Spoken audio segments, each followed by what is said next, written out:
Is it working yet? Oh, check, check. Oh, okay, there we go. Hey, all right. I think that's this one, right? Sorry to use. Okay.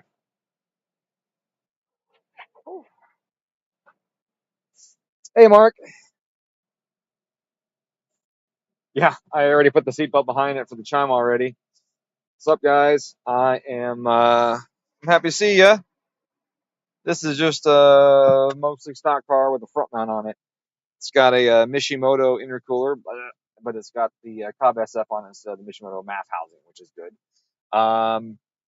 It's a 2018 STI. I should add that on there. It's 2018 STI.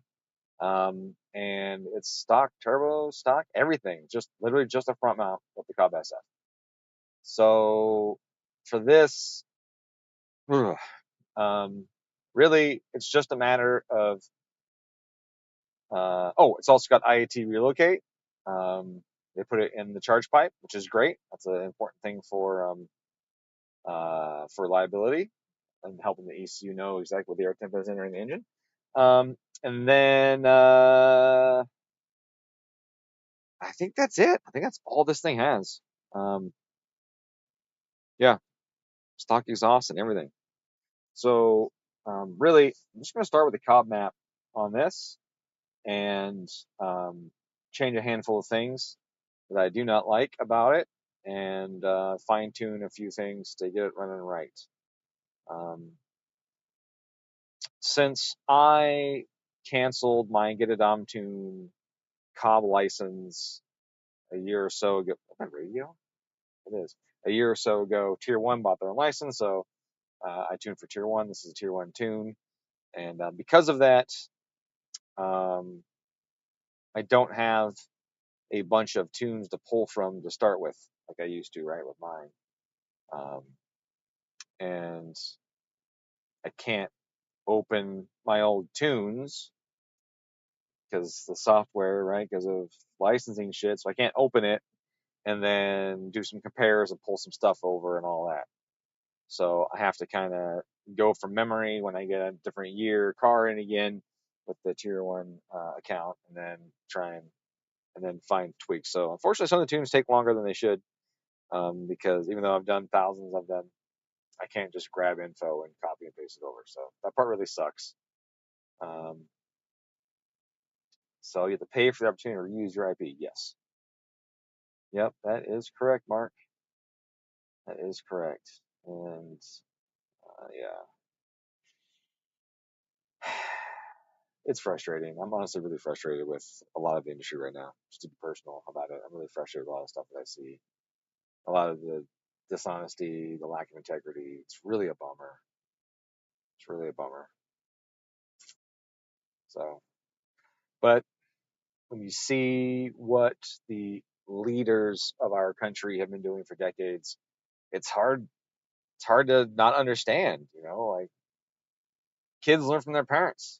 And they watch their parents do shit, and they do shit, right? And unfortunately, the example we have is a bunch of thieves and treasonous, money hungry, greedy fucks that are sending money to other countries that isn't actually going there. It's going to their pockets. They're extorting the public. They're doing a lot of shit, and it ain't just one side or the other. It's not just left or right. It's both sides. Have been doing it for a long time. So unfortunately, that is what we live in, and we are currently dealing with that shit. So what's up, Home Slice? I don't know. I just got the Access Port took a half hour to update, as Access Ports do now. Oh, sick. Yeah. So it just finished. I just got it connected. The Cobb sick. Yeah. Oh, look, there's this. Now it says that update was successful. Wow. Yep. So, anyways, Yep. that's where I'm sitting. And now because the map I opened before was was old next gen. They updated export now to new next gen. So now it's a Gen 3 next gen instead of Gen 1 next gen for the 18. And so now I got to reopen everything and do it all over again. Because the export was on an old, even though it's a brand new export you guys got, it's on an old firmware update. It didn't have the new next gen on it. So the map that you flashed on it was old next gen software Sick. and not compatible with the new stuff. And I had to update it when I opened it. It's just a fucking mess. I love it. It's a total mess. Did they fix the 70 degrees of timing at peak boost? I don't think they did. Okay. It wasn't 70 degrees, but it was no retard when it should have been retard based on high air temps. Yeah. Wasn't it like So, 17? it was a peak lot. boost? Yeah, it was something a lot. It was way more than it should have been. Yeah. You're like, no wonder these things are blowing up left and right. Yeah, it was bad. Cobb fucked it up for sure. But I mean, they blew up factory too, untouched. Yeah, 100%. So Oh. I'm not pointing the direct finger at them. Right. Yeah, they didn't make it any better, but Putting salt on a wound doesn't. yeah. I mean, at least Cobb had fuel in there, right? Because from the factory they run really lean right there too, so they run really lean with a ton of timing. Yeah. And Cobb at least added fuel to help out. But energy comes from fuel. If there's no fuel, there's no BTUs. You add fuel, you add energy, and now you have more energy for the knock event to hurts things too. So, but you have more fuel, you're less likely to get the knock. But if it happens, worse. But if it happens, it's worse. Yeah, it's really a fun thing and something that not a lot of people think about with these things. And yeah, so I'm streaming by the way. Just real quick, I want to say hi to my guys because I haven't talked to them forever and everything. So, got this access port serial number, so I can get that into the tune. It sucks because this guy would have done a 6-cylinder if he didn't buy an IG block. This guy here? Yep. He wanted to do it, and then he didn't have anyone in his area who even knew what an H6 was. Oh, that sucks. And then he's like, well, just buy a IAG block. That'd be more fun than throwing an M-Tron a 6-cylinder here. Many more funners. Yeah. If it was an older GR, like 09, we could put a link in a 6-cylinder here and save some money. Mm-hmm. And they fit better. What? Link, if you can hear me, fix it. Right? Yeah. I know you can. You did it for the BRZ. Right? Give us a can for the new stuff? Yep. Yeah. They did it for both series BRZs. Did they really? Yeah. That's 12 dicks. to 18, 17 or 18, and then 18 to 22. Dicks. Fucking assholes. Yeah. Give it to us. Give us what we need. We're like, give me what I need.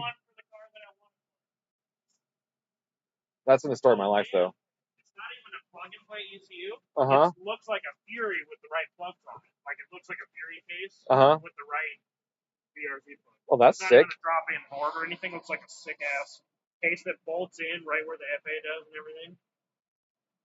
That's sick. I mean, they probably had to do that anyways because drivers create heat. And one of the issues with the drop-in boards from Link is that their drivers are not mounted to a large enough heatsink. That's fair. You know, and then when you talk about DI drivers, they require more current and all that kind of stuff. The drivers most likely needed cooling, and so they would have to attach the drivers to the metal heatsink, which is the case, which most of them actually do. Yeah, it looks sick. So, that's speculation based on prior knowledge, but my guess is that's probably why they had to do that. Yeah. So it is cool though. Yeah, for sure. I wonder if it's fixed, like if you could use that drop-in ECU but repin it for something else, or if it's fixed software. I bet you could do that other stuff. That'd be super sick. I bet you could. There's 6-cylinder BRZ that plugs in would be fucking dope. Yeah, I bet you could, honestly. It has 8 injectors. Because they're pretty, yeah. It has plenty of outlets. Well, I mean, it depends if DI drivers are different than regular injector drivers usually. Yeah. So it might have 4 DI drivers and 4 regular drivers. And in a 6-cylinder, you couldn't do that, you know. So I guess you have to see how many DI drivers versus injector drivers, or if they have all the injector drivers are all high current drivers that can be used for the DI system, which is possible, but I don't think so. Because I think my G5 that I have has specific DI ones and injector ones on it. So they probably split it then. Yeah. I mean, we can bring it up, but their spec sheet will have it. Yeah. Their spec sheet will say what it is. But yeah, if we had a plug-in G5 for the BRZ chassis, you could put a 6-cylinder in, I'd go buy a fucking BRZ like right away. Makes so dope. I wish I could afford that shit. I have to sell some shit first. I have to sell the Corvette or the what? The header you designed fit. The like one. Your headers and the kit that I designed fits in a BRZ. No cutting, no radiator movement. You mean the ones we did for Pull it right Mike's car, put it right in a BRZ. Yeah. Does it the turbo clear? Yeah. I was just watching 6-cylinder BRZs last night. Yeah. The front of the engine of the radiator is about this far. Oh, I don't even need that much. Right. because the turbo's so close to the engine. So and so at our that kit point, I was pull fit. the front cover off, put the drain in the front cover like it's supposed to be instead of the fan. Because that's the only downside to that kit. It just needed a van. It would have been I just fine. didn't want to take that apart. Right. I'm glad. I don't want to take my shit apart either. I didn't want to take the 6-cylinder apart. I was like, I can pull the fan out. It's like 12 volts. Yeah. All right, well, blow up the car. No, don't do that. Oh, this car. This is a new block in this one, or what's this one? I locked with like almost 2,000 miles on it. Okay. And then what happened to the old one? Just failed at 50 something thousand miles. Okay. Front mount. Front mount, stock downpipe, air pump stuff's all there, TGVs are all there, evap's all there. Watch the coolant temps too, because it was overheating. I did bleed the cooling system and it bled fine, but just pay attention to it. Okay, okay, something's going on. Okay, and then so the only modifications then are just the front mount with the SF, right? Yep. Okay. Should be pretty straightforward, Alrighty. as long as it's not broken. Yeah, I mean it's idled good.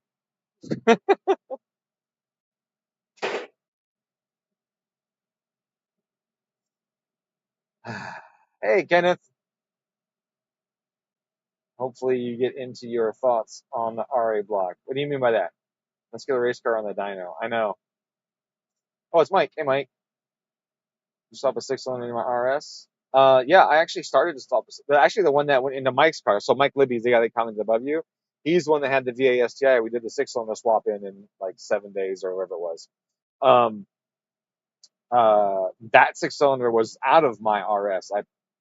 I bought it. I put it in the RS. I said, wow, nothing fucking fits. I don't want to do all this shit right now. I want my car to run. So I pulled it back out, and then I saw some stuff that was going on another YouTube channel, and I was like, this guy's making it way harder than it has to be. This is retarded. Let's just do it real quick and show the world that it's super easy to do. And then we did the videos, and we didn't do them in time because they were just, well, the guy that we was supposed to be doing our videos and was supposed to be recording the stuff wasn't. He was supposed to make the videos and then didn't, and then we had to get on about it, and then he quit to go work at a quick lube place, and then we had to try and find all the fucking stuff, and then had to try and make the videos. It became a whole ass thing that didn't have to fucking be, you know. And it was our own ignorance. We thought that the guy that said he was going to do the videos had experience doing videos, but then he said he hadn't any experience doing videos. He just had experience doing pictures, and it was just a whole ass thing that didn't need to be. And unfortunately, a pretty cool event in time, I think, wasn't nearly as well covered as it could have been, and the production quality videos wasn't what it could have been. So we tried to show the world that it was easy, and instead we showed a couple thousand people. Yeah, didn't trip the algorithm. So, but that's how it goes for a lot of people, right? Like my sister, for example, she lives in LA, and she went down there, and only a few years after being down there, she was on a TV show, and she was spent two seasons on LA Inc. You may remember that reality TV show. She was a store manager. My sister was Pixie. But she went down there and they fucking put her on a show like immediately, and it was just like some weird shit that happens, weird timing and all that. But for a lot of people, that shit doesn't happen. You know, a lot of people go down there and they try forever to get on something. Hello,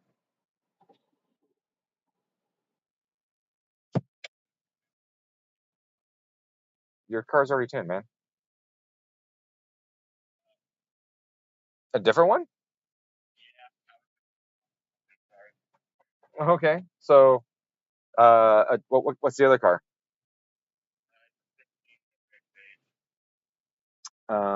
Okay. 15 lyrics base. All right. I know you had two STI or two Subarus. Oh, you don't. Okay. Let's see. 15 WX base. Give me a second. Da-da-da. IET relocate. What was that? I'm sorry.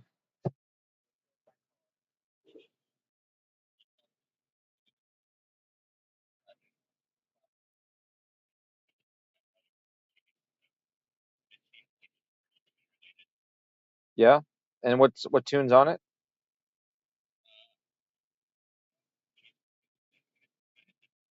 Okay. Got some tune out of Vegas. Oh. Okay, so it's probably not good. What modification done to the car?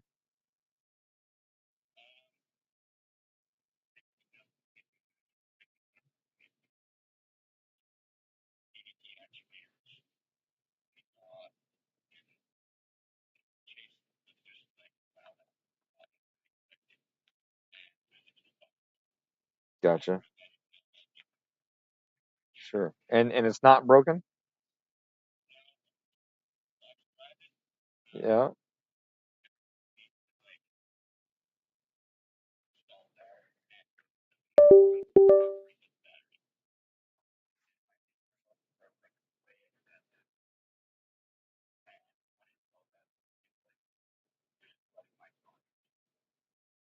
Wait, hold on. Say that one more time.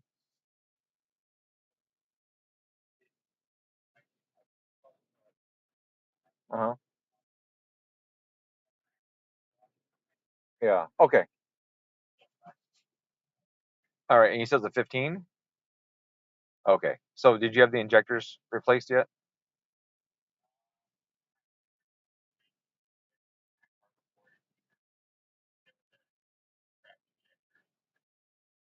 So he'd seen the car before and it had a cracked injector. Okay. Because I know that sometimes those things. So that I'm trying to think if this is the guy that tried to do his own work and then like broke a bunch of the injectors or not. Because I remember there was one like that where they put it on wrong and like broke two injector tips off of them and or the connections off the back of them or something like that. So but it might have the new injectors in it. Is what you're saying? Okay. Okay. So I guess we got to find that out because there's a recall on that, or it's not recall, it's a technical service bulletin about it. And on the 15, it's like 14 Foresters, 15 WXs, 15 Foresters, I think up to 16 or 17. There was an issue with the injectors, and they short out and start doing everything that you're describing. Um, so if they weren't all done, then it might be time to do them. Obviously, right? If all that stuff's going on, so we need to find that out for sure.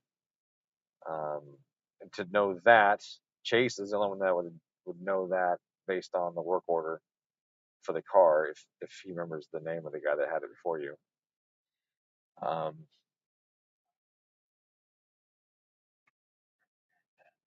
Son of the Chiefs, huh? I don't even know what that means.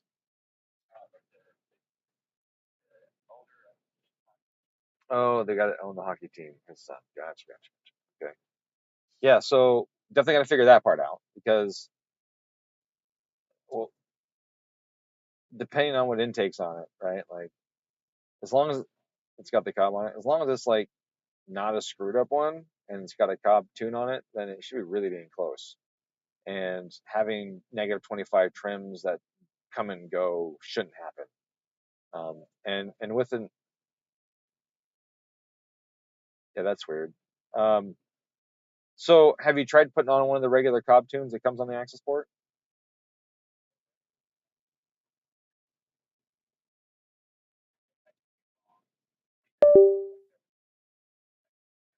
Okay.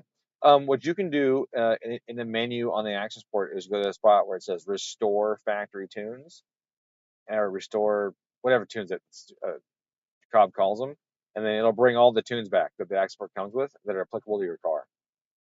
So if you want to start just to test and see if the fuel trims are mechanical or otherwise, put the Cobb tune stage one, whatever the lowest stage is that has the correct intake on it. So it's got the Cobb intake one, the Cobb intake tune, and then just run it and don't go beating on it or anything like that. But you can, flash it on there, start it, drive around the block, see if those trims are totally out of whack or if they come in, into spec. If they're still way out of whack, then we definitely have a mechanical problem with the car, and it's going to be either in the air metering, which is typically mass airflow sensor harness extension that they require when they put the intakes on, or it's going to be in the fuel system, right? It's one of those two things, the fuel system or air metering, because both of those dictate how much fuel goes into the engine. So I would say put the stage one with intake, with Cobb, intake, tune on the car, see if the trims correct themselves. If they're still way out of whack, then we got to get in here and we got to fix the car. Um, if the trims go back to normal, then that's great. We know that the tune was just ass that was on it, and then we can get in there and fine tune it to run properly with the front mount and the stuff that's done to it. So feel free to email me, if you want, and we can talk about it, or you can give me some pictures and maybe data logs or whatever, and we can go over some shit and see if we can figure out what's going on with it. Hey, you're very welcome. You too. Bye.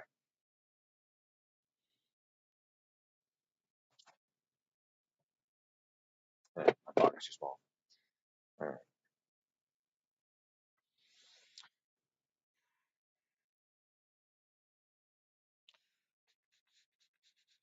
I really liked the video. It was cool to see air water intercooler. Yeah, I'm a big fan of air water stuff. It's pretty cool. The air water setup is dope. What's the difference between an RAEJ and other stuff? Oh, is that what you're saying about my thoughts on the Revlon? Hopefully, you get into your thoughts on it. Yeah. So, um, it's there are some things about it that appear beneficial on the surface, and that's in some of the design of it. But like they say, oh, the wrist pins are more reinforced, right? People talking about that when they say, oh, look all this more material around the wrist pin on this piston, blah blah blah blah. Well, so what? Or is wrist pin ripping itself out of the piston the common failure of the piston? No, that hasn't been an issue with pistons like ever, unless the wrist pin comes out. If it comes out, then yeah, it's screwed. But that's not because they added material to the boss. So great, the piston is stronger on the wrist pin boss. Big fucking deal, right? I don't hear people bitching about wrist pin failures on EJs. Oh man, my wrist pin lands are breaking out. You know what I mean? No, it's ring lands. Ring lands are the failure point, right? And then they said, oh, well, there's 0.1 millimeters more material. The ring land was what somebody said, and that may be true, but 0.1? I think it was less than 0.1, honestly. Um, but it was a teeny tiny bit of more material at the ringland that supposedly would help be a little stronger. Well, that's great. And that would be great if the metallurgy of the piston was the same. And I took a piston that had X strength and it was breaking at this point, and then I made that point thicker so that hopefully it would be stronger there. Well, unfortunately, it didn't happen. Metallurgical tests of the pistons showed that they are different and showed that the new style is more brittle. It's harder, but it's more brittle. So what fucking good is that? It was already too brittle to begin with. And people are like, well, they did it to combat ringland failure. Bullshit. There ain't a fucking thing Subaru is doing to combat ringland failure. There ain't a fucking thing. You know how much fucking money they've made on ringland failures? How many blocks they've sold and shit? And because of ringland failures, there's no fucking way. If they fixed ringland failures, they would just be giving up millions upon millions of dollars. Like, fuck you. They're not combating.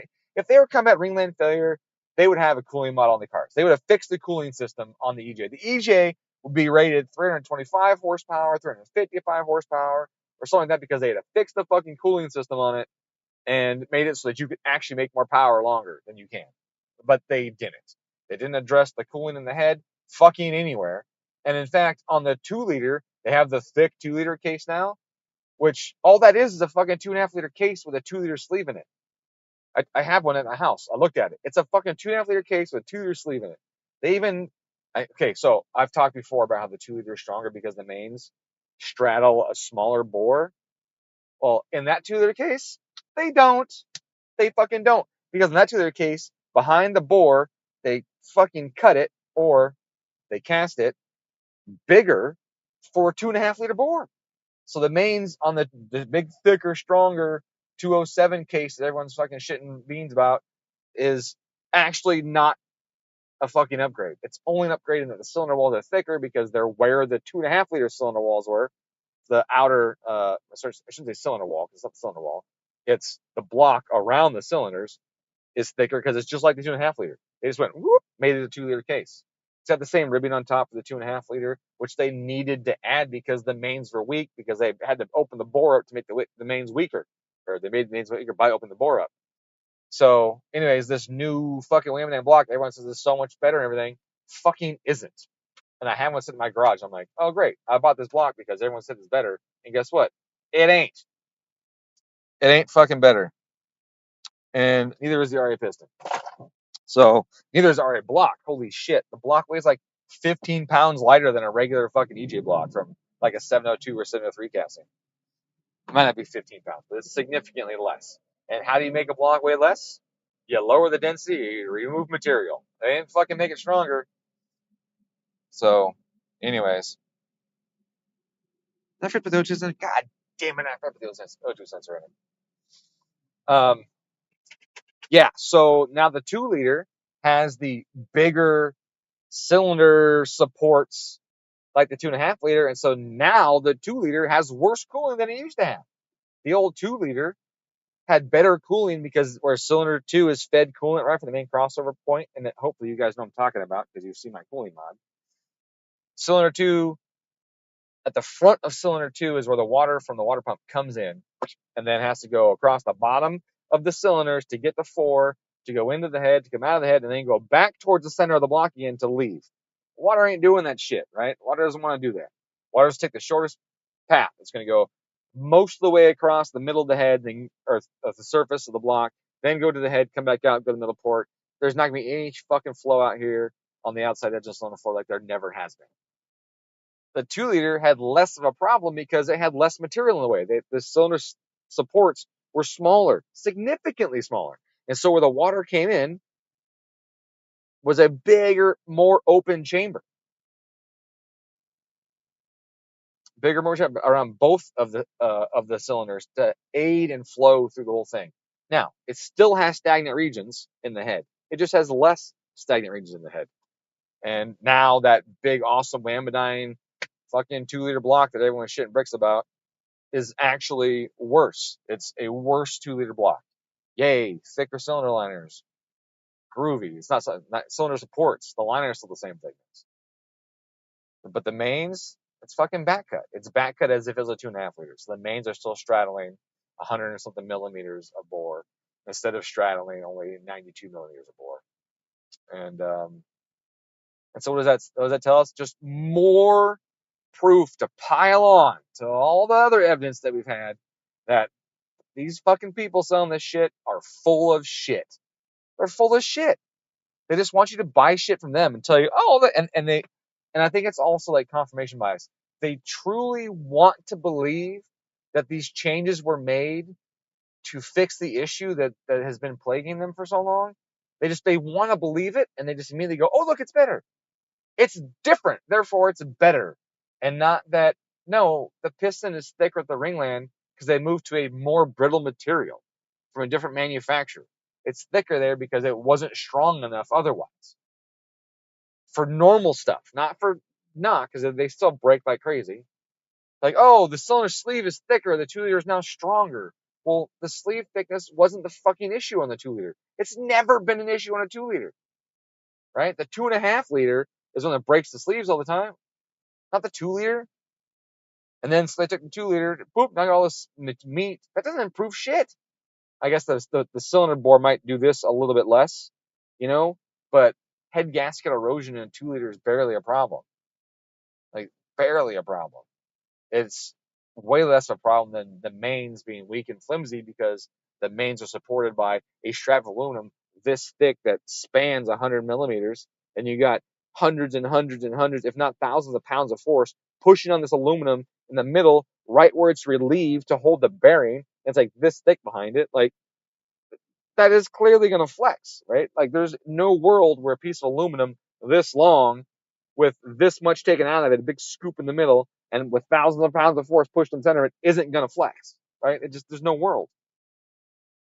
So the 2-liter had the benefit of stiffer mains because that span that piece went across wasn't 100 millimeters. It was 92, right? So yeah, it's a little shorter, a little more rigid. Makes a big difference.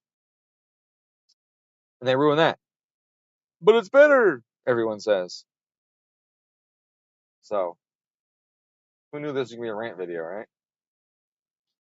So it's very frustrating when everyone just throws up all this. Like when the 07 STI came out. What's the STI came out? Made more power than previous years. People always said, oh, I made more power than the previous years. It was like 5. It was like 5 horsepower when you tuned it more than previous years. And what was the reason everybody said? Oh, the turbo. The turbo's bigger, they said. Everyone spread that fucking lie around. The turbo's bigger. It had a different part number. They changed the part number in the turbo, and they said it was bigger. Not true at all. The exact same wheels, the exact same geometry as the VF39. The 43 was fucking identical. The only difference was the housing had a little fucking bung on the side of it for a bolt for the oil line, because they changed the oil line in 07. Slightly different housing, shape overall was more aesthetically pleasing because casting technology had improved since they started making the 39s. That was it. It was the same wheels, it was the same bearings, it was the same center section, it was the same fucking everything. The same everything. But everyone saw a power gain and they're like, oh, the ECU is better. That turned out to be way wrong. Oh, the turbo is better. That was way wrong. Why did the 07 make more power by 5 whopping horsepower than the other ones when tuned? Because the TGVs were a different design that had less shit in the way. That's what it turned out to be.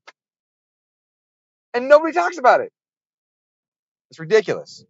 So anytime I see shit on the internet where guys are like, oh, this is better, this is done differently to improve this, or Subaru finally fixed this. No, they didn't. Shut the fuck up. Shut the fuck up. You just want that to happen. You want it to happen, and therefore you believe it. It didn't happen. Oops, I'm not trying to do a poll. I'm trying to load this a smidge. So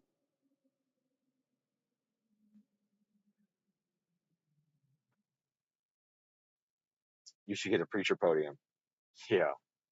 Stand there. The rent is too damn high. The rent's too damn high party. Oh man, my nose is itching today. These big companies are run by project managers focused on annual cost reduction and not quality. Absolutely. Absolutely. And it's not about quality. It's about enough quality to meet a certain standard. But it obviously ain't our standards, right? It's not a consumer-based standard.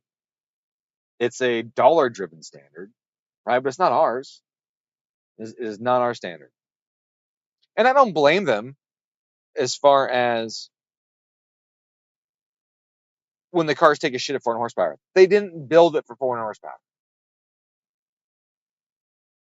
Unfortunately, they've made the 300 horsepower versions worse with time, not better, because the whole cost reduction, inflation, cost of materials, the global economy sucks ass, all that shit that's going on. They've been struggling just to meet their stuff and try and save money. And I understand that, right? I don't fault them for trying to, here you go, Paul. I don't fault them for failing above what they're rated for. Obviously, I got a problem with the RA block and the VA blocks failing at 50 to 70,000 miles. Oh, like here, I'm in one right now. 57,990 on the dome right now. This thing had 55 when it showed up. There's so many RA blocks. Yeah, RA block STIs and just VA STIs in general. Less than 70K broken. I put that on Facebook. I said nothing else. I said in the last 2 years, over 100 cars that were bone stock, that were VAs, needed blocks, unmodified cars. Whatever I said, needed blocks. I didn't say you should buy this, you should get that, you should do this, you should do that. I didn't say what the cause was. I said these numbers are surprising or alarming or whatever I said. And holy shit, did that thread go fucking crazy of people saying, oh, you're a fucking jerk, you're dumb. you just bought the wrong car. Like, I bought a VA. Like, didn't even read the shit. Doesn't even know who the fuck I am. And said, you just bought the wrong car. You bought one that was broken or abused. I don't fucking have a VA. The fuck you? I owned one once for like a year, and it like ran for like 2 months, and I sold it, and that was it. Like, I don't know, and people just got really, really, really fucking upset about it. I got a 21 STI. Thankfully, I'm gonna say thankfully, I only got 3,500 miles on it. Nice. Um, I like the VA. The only thing I don't like about the VA is ever since the GR, they put the fucking framed windows on the doors. I fucking hate that. I hate that so much. There are no cars that have framed windows and doors that I like. I hate it. I hate it. My BMW, I got a coupe because it doesn't have that. And then my four-door BMW was actually the Grand Coupe, which doesn't have that. Whereas the 3 Series, which is the four-door BMW of the same size, has the frame doors. But the Grand Coupe, no frame doors. I love that. That was great. That BMW kicked ass. I do miss that car. I fucked up. I fucked up on that. But I do miss that car. Shouldn't have fucking let it go. My RS, no frame doors. My '07 STI, I miss my '07 STI too. I miss my '07 STI. I feel like the '07 was one of the best STIs. I feel like it was one of the best ones. The last year with no framed windows. It had the better of the GD interiors. It did say STI in like 14 freaking places though for some reason, which that was weird. And it had improvements in some stuff. Unfortunately, it had the air pump in that biz, but it had the V25 head. And the V25 head's a pretty damn good head, which has improved cooling around the exhaust side of the cylinders because that's one of the biggest reasons they actually fail. It gets hot over there. It's like a V25 head with a cooling mod is like really good because it helps a ton with the cooling on the exhaust side. The newer style heads do that, but it was single AVCS. The only year that had the new style gaskets and cooling was single AVCS. And I don't know. I feel like the STI was one of the best STIs. I gotta say. Oh yeah, the '07 trans was how they changed. Um, they changed the ratios in the transmission, but it still had the oil pump in it, which was good. Whereas in '08, no more oil pump with the same ratio. In the '08 plus 6 speeds rattle like crazy, man. I don't know if you ever heard '08 tranny. They just rattle. And then I think they fixed it in VAs because I don't hear VAs rattle like the '08s used to. But the '08s, you sit in hear the train just rattle, the gears just going, and then you can put a little pressure on the shifter and it goes away because you put a little tension on synchro and it just loads the shaft a smidge and then all the rattle stops. Um, yeah, not that, but the '08s are hideous. God damn, I cannot stand an '08. The hatches, I hate the hatches.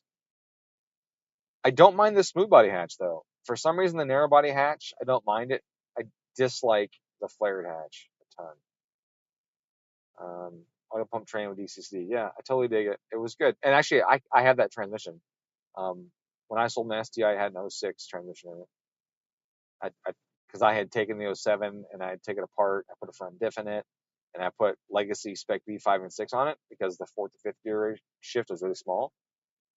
So I still have that train. It's in my RS, so I have like even gears all the way to 6, and so like I'm cruising on the highway like 20 something hundred RPM, and everyone's like, "What? I'm at 3,000 plus in my WRX or STI and all that." So I love how you're like Batman to the Mike Kojima Joker. I don't know who Mike Kojima is. I don't know who that is. I'm sorry. So it's obviously a joke that's lost on me. I mean, I think the Batman to Joker thing is kind of funny. I can see that. How I get into a rant about shit, if that's what you're talking about. Mike. Oh, oh, that's fucking Mike. Gotcha.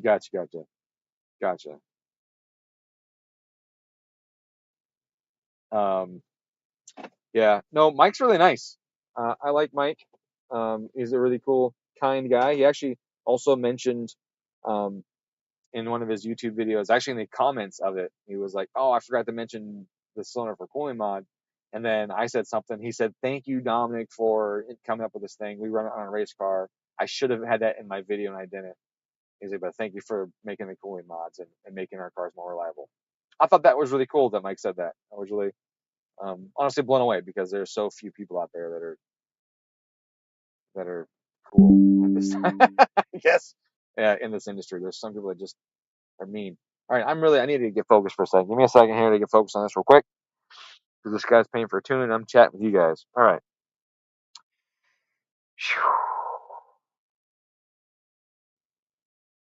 All right. First things first. Why can't I see? God damn it. All right. I need to capture the access the Cobb software for you real quick. Find that. Where is the Cobb software? Oh, it's already turned on. Oh, this is probably too big. Nope, it's not that. It says Cobb. Oh, that's Logger. Okay. My Cobb software. Right here, Cobb. So they did not find it. Oh, here we go. This one. There we go. Is the Cobb software. I'm going to do this. I'm going to take me. Oh, no, actually, I'm in a good spot. I'm not covering any settings up. That's good. Let's move this like this for you guys. And move this down a smidge, like so. Unfortunately, the text is really small, so you probably can't see shit anyways. I've done some colors and stuff. Yeah. Move this down a little bit to get more table and less graph. All right, we got that.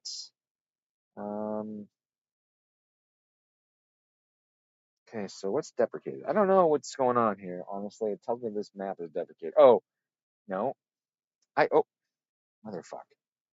I swear. No data can be saved. Continue over. Yeah, I didn't hit save. Fuck. It's that shit right there. Like, I didn't fucking even hit save. Like, no part of me hit save. I hit open a file. I didn't ask to save. I didn't even change anything. I barely even opened it. And I didn't change a damn thing. But man, they've made the software just absolute ass. Like right now, I'm hitting the button, disconnect from my ECU. It ain't working. God damn it.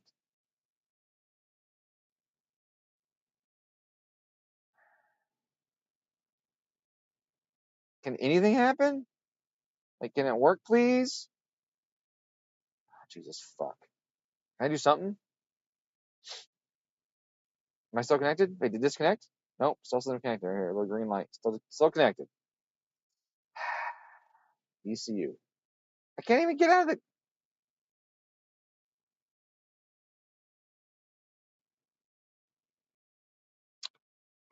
All right. Thank you, Cobb.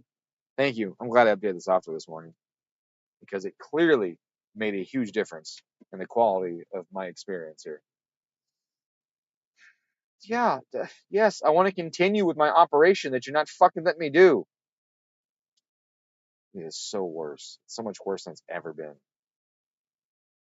You can still open old maps and it looks for it. I think it scans for emissions BS every time. Yeah, I don't know, man. I don't know what it does. It doesn't. I can't even fucking use it anymore. It's practically unusable. It's just absolute ass. It has become just ass. It's ass.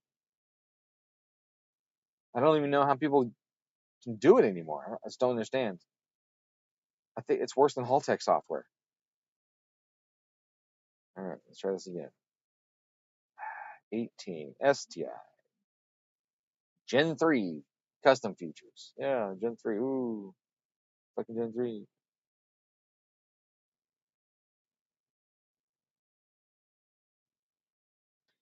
Open. Okay. 504 cancel. All right. So now you go AP manager. Now that I update this access port. Oops, wrong fucking button. And that one's on me. That one is on me. Where's my cable at? Access Tuner Pro has stopped working. Send report. Close the program. Close the program. Close the program. Okay. Access port manager. Oh, and you know what? I kind of wonder how much of it's Cobb's fault, how much is Windows 11. Because Windows 11 is a fucking train wreck, too. Holy shit. I don't know if you guys use Windows 11 much. Windows 11 is a train wreck. Gems. Still better than gems.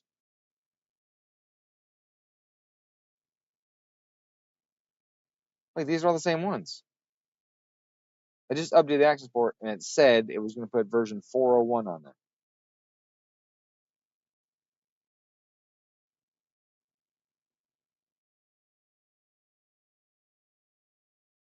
That's what it said.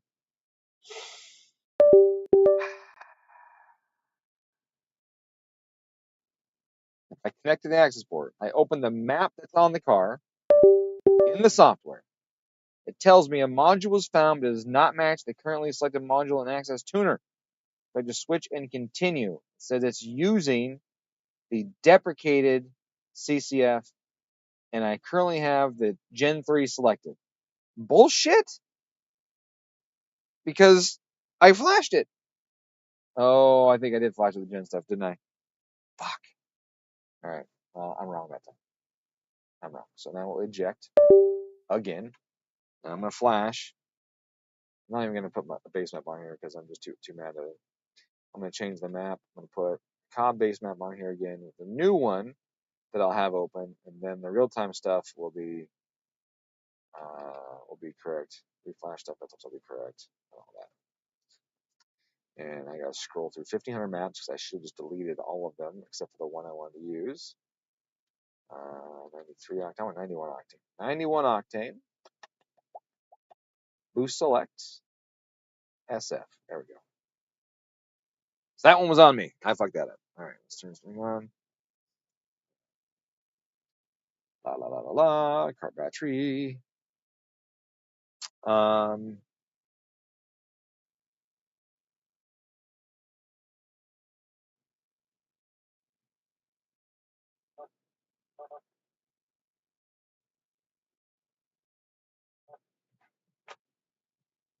it's the same map. All right, so it's not me. It's not me. It is the same fucking map.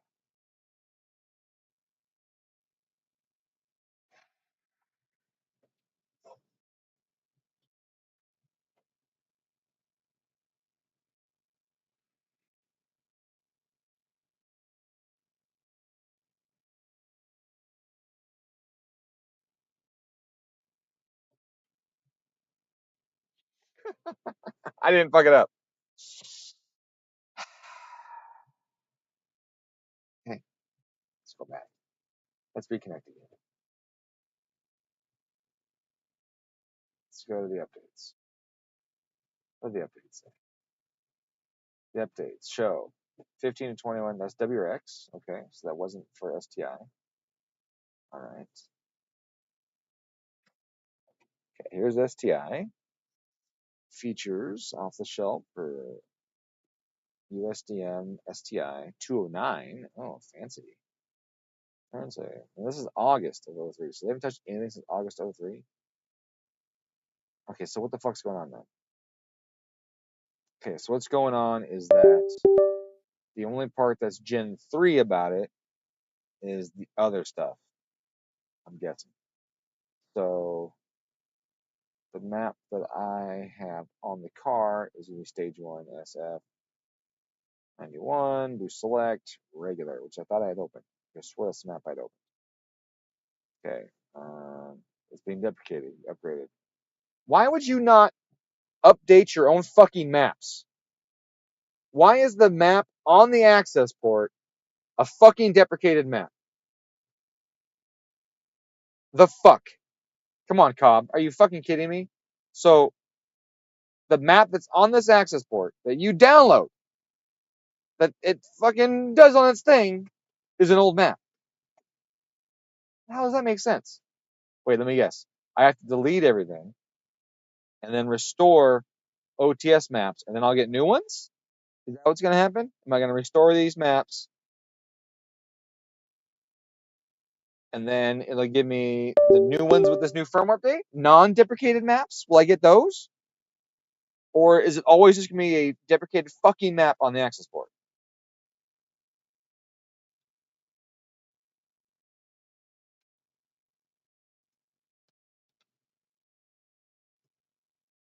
Okay, where'd he go? I forgot where it's at. I'm irritated. Oh, nope, not there. Not there. It's not in setup, because that's only units and next. Right here's help. Dot access port. That's just stuff.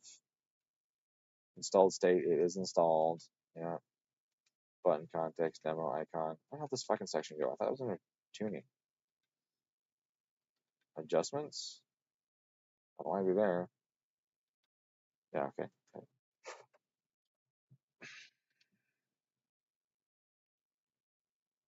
No, I don't think so. Change ECU, restore OTS maps. There they are. Okay. So restore the OTS maps. Okay, continue. All right. Are they still 400? Let's find out. Let's connect.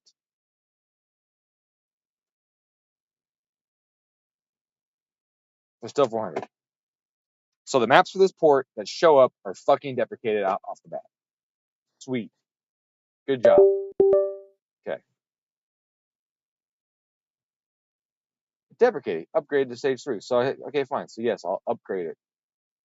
And then it yells at me and says it's fucking older shit. ECU upgrades map with new features, flexible, disabled by default.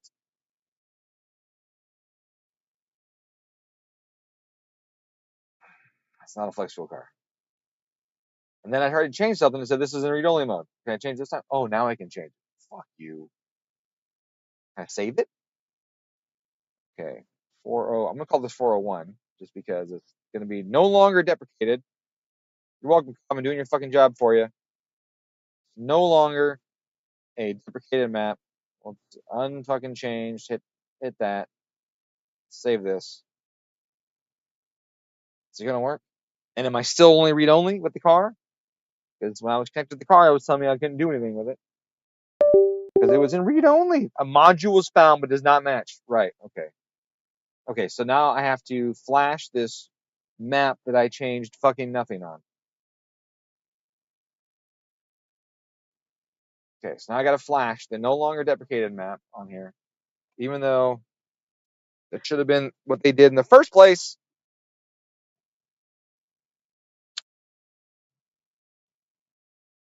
What does the owner get then?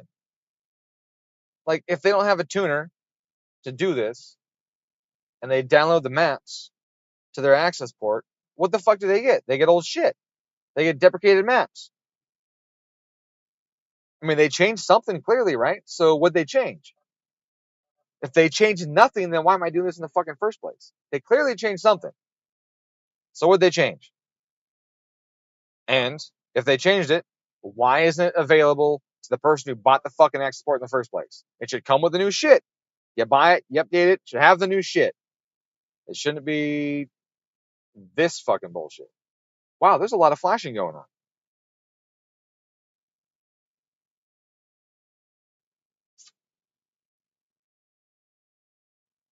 Irritating.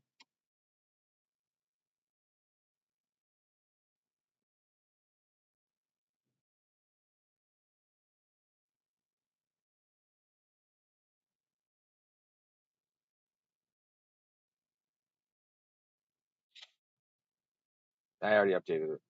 Yeah. I updated the export and the software, all that shit already before I even fired up the stream.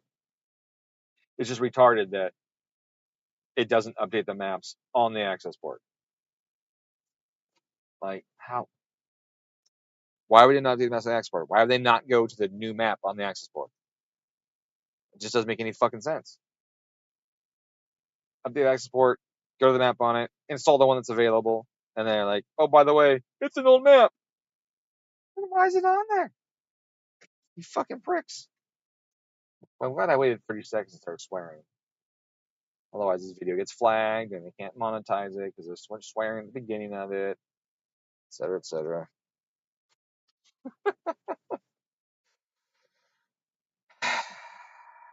I'm tired. What time is it? 4:10. Can I go home yet?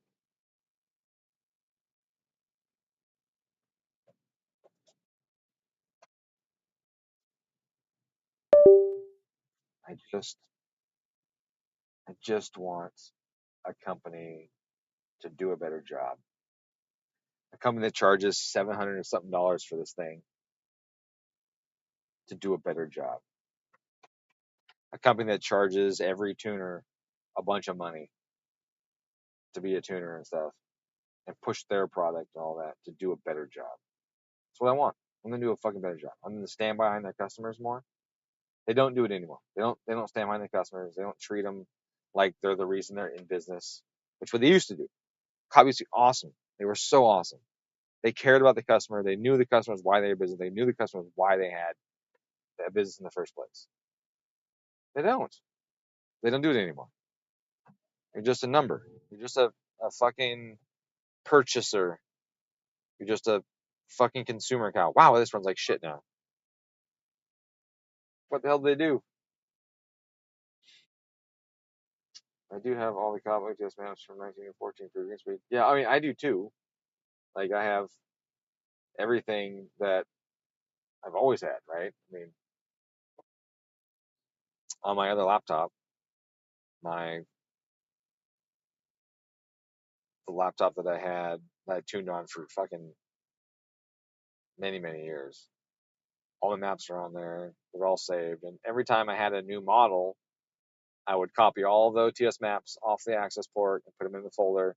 And so my tunes are separated. I have the Cobb tune section and then Cobb, and then get a Dom tune, and then other tuners with two O's and all of that. And so, like, if someone wanted me to take the maps off their access port, I would save them just in case they didn't.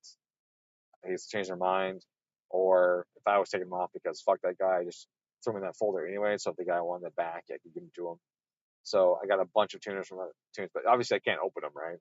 Not that I want to, but because they're all locked and shit. But those are there. And then yeah, so in the Cobb one is divided by year, so every car and every tune they had for quite a while is in there, and various revisions of all of them, that kind of stuff. So I always took them and saved them, took them and saved them, just to have. So I technically have them too. All right, now I'm gonna try and connect again, and maybe I can play with it like I should have been able to do the first place.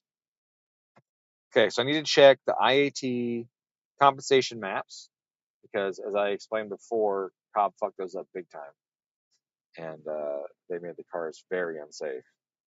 So I need to go to that section and see if they're still that way.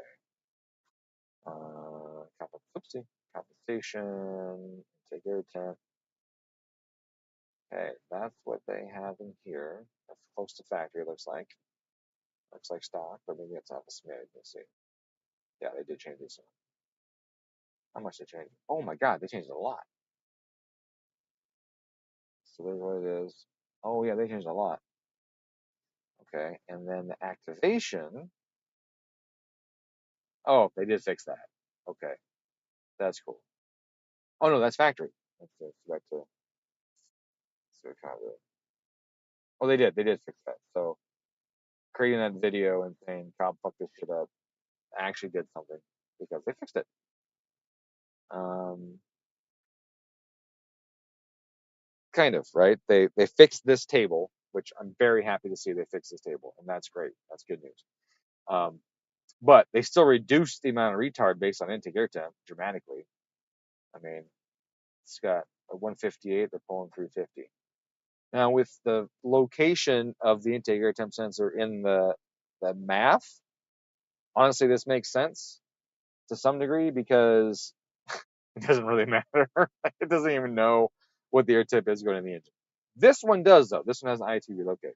So in this case, I want the factory setup. I want it to be more conservative and safer for sure, because I know damn well that when it says 140 on that IAT sensor, it is 140 going into the engine because that's post intercooler.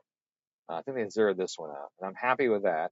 Yeah, looks like they zeroed this one out. I'm totally cool with that. That's a good call, because this one is an adder, and it's a weird adder, and it doesn't make a lot of sense the way it works, and I don't like fucking with it. So here's the initial value based on the dam, right? It's really weird. It's really weird. That that set of tables there, those other intake air temp tables, are really bizarre. Um, and I suppose if I spent more time trying to understand them, I could understand them more, but don't need to because just zero that shit out. It's some weird thing. I wonder if it's emissions related or what. Okay, so here's their per cylinder timing stuff. They pulled timing out of two. Okay, I'm cool with that. Twos fail a lot, even though they have more cooling. They do fail a lot, but they have a straighter port and two runs leaner than the other cylinders. It's got a straighter exhaust port. It gets more flow, it gets more overlap flow. It gets a lot of stuff. So it actually is a little aggressive from the factory. And then they pulled timing out. Oh, they added timing to four in their map.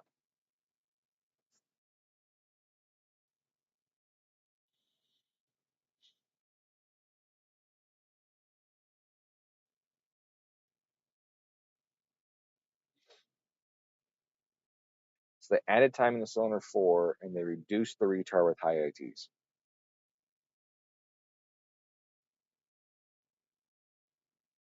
Fundamentally, that seems way wrong to me, but I want to give them the benefit of the doubt and think about it, see if there's anything I'm missing that could help with.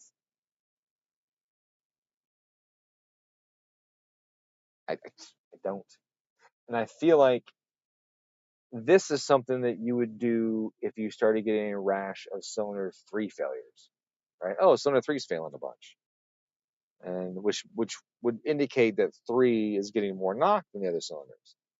And they go, okay, well that makes sense because three is on the other side of block from the knock sensor, and so that would mean that we failed at keeping cylinder four the most aggressive since it's right next to the knock sensor. But that isn't the case. Cylinder four is still failing a lot. So I don't see that being as fundamentally sound. But again, like I said, I want to give them the benefit of the doubt in that. What I find interesting is that they added it up top too, up here, and that's not anything that I agree with. What they also do that I don't like is they change the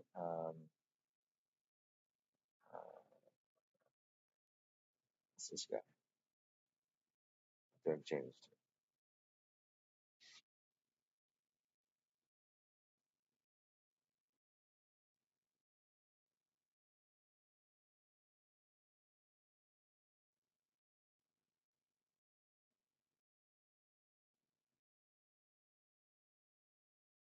So when it's transitioning from closed to open, it pulls timing.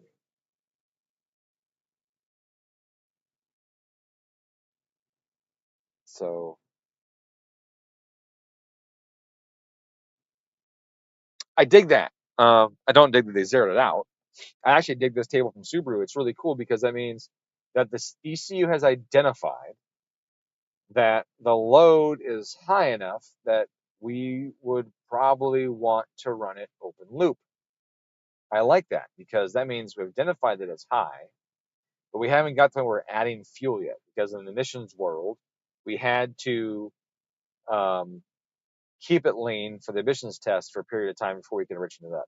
So because we've kept it lean and we know it's going to knock, the more the load is in that period, which we're looking at this table here, the more the load is there, um, the more timing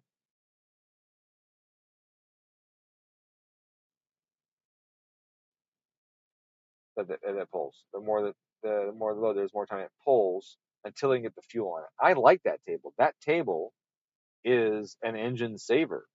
Um, that's that is something I know. I don't want to have confirmation bias, on that and think that Subaru is making things, but I've often said that Subaru doesn't do shit to try and save the motors, but man, this looks like a table they added that would actually help save motors.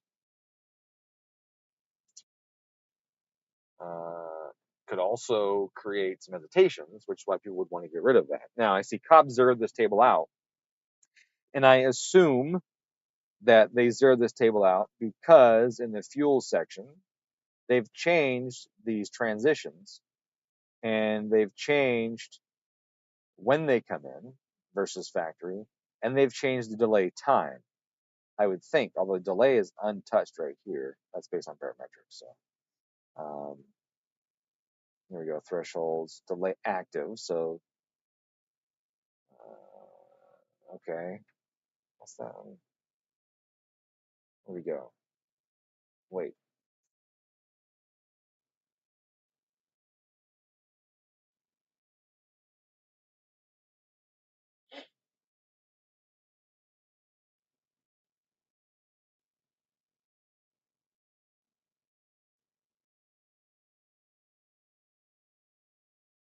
Why is this a 10?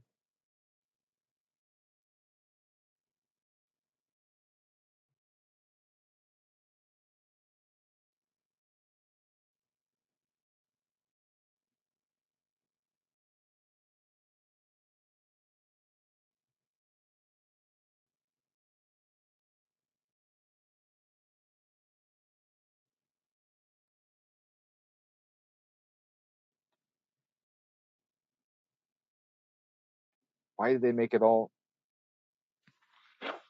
Okay, so they've told the ECU to not go open loop. What? This is the base pulse width threshold that must be continuously exceeded over the closed loop delays period in order to switch from closed to open loop, which is what it's always been.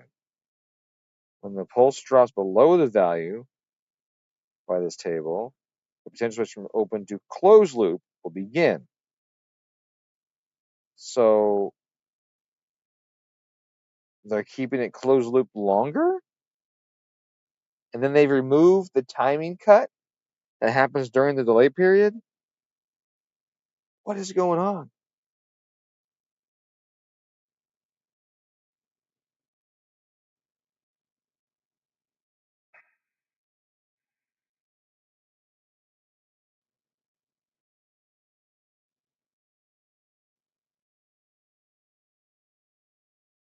What?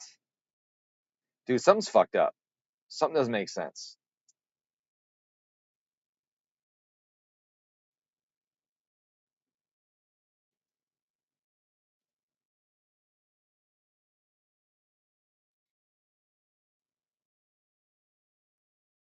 Okay, so this one here might explain what happens. So in this one, they're basically saying over 0.9, there's no delay. So they've gotten rid of the delay.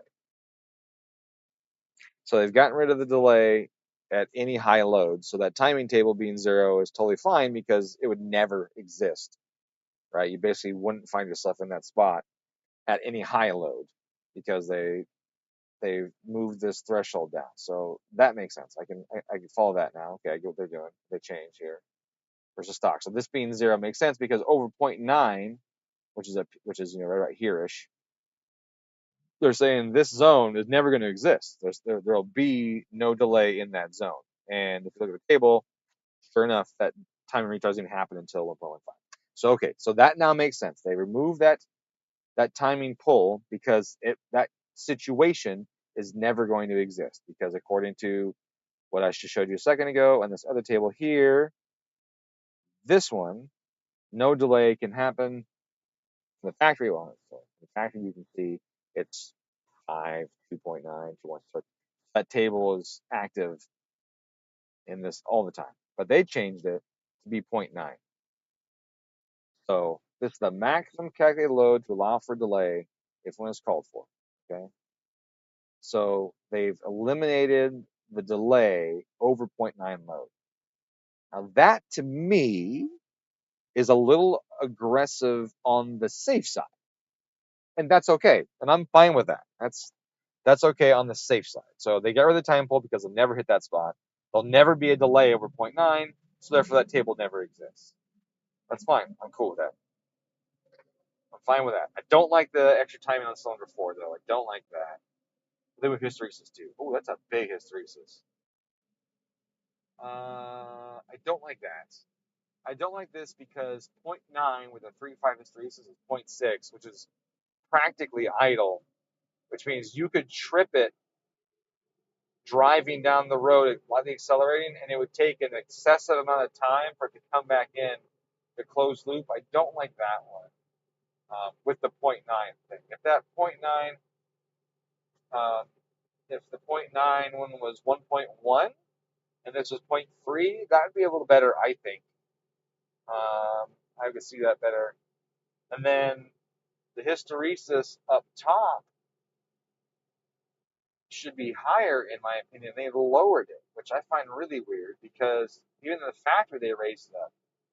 Why does that seem weird to me? Because you shift up top and you shift and you don't want to go closed loop all of a sudden as you let off, right? You want to stay open loop. And so when you shift, that load stays higher, but it does dip. And so to me, that seems backwards. It seems to me that the factory setting for this table here makes more sense, having it higher up top so that it doesn't pop into closed loop during the shift and then initiate the open closed loop transient again. That being said, because they eliminated the delay over point 0.9, even if it did go open closed loop, it would do it very quickly. But I don't know. I think I'd have to log that and see if I like that behavior or not. I don't think I like what they did here on that one.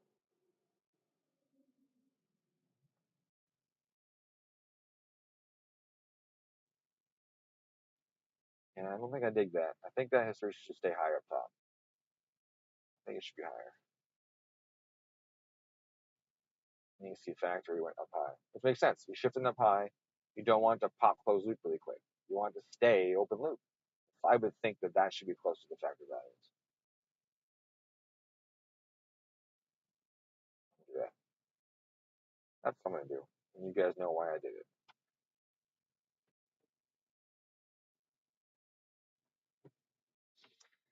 Are you fixing OTS map?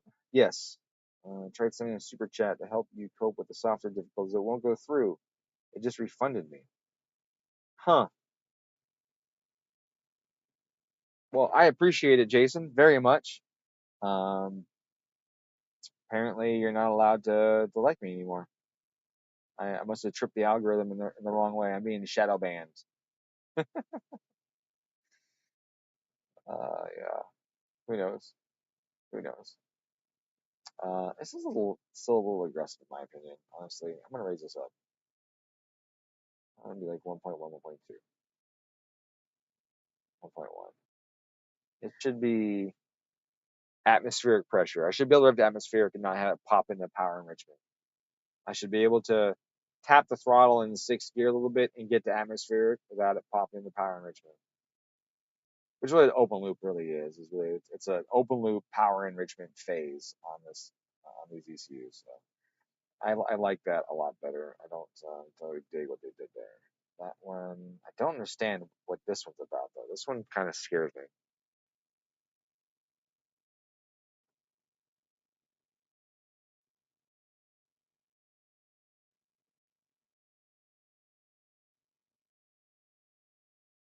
Yeah, I don't like that. We've always taken this and had it lower for one. It's always been, and even from the factory, it's lower. Like, why is it so damn high?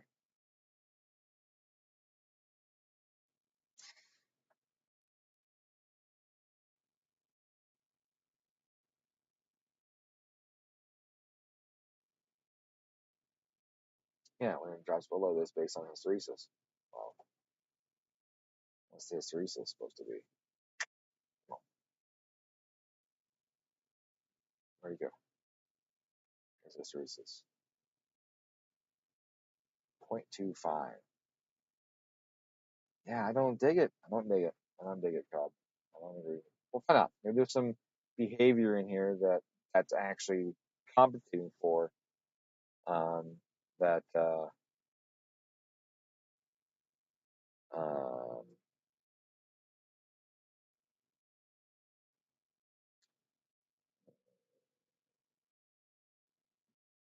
sorry, one second, I'm writing the thing here.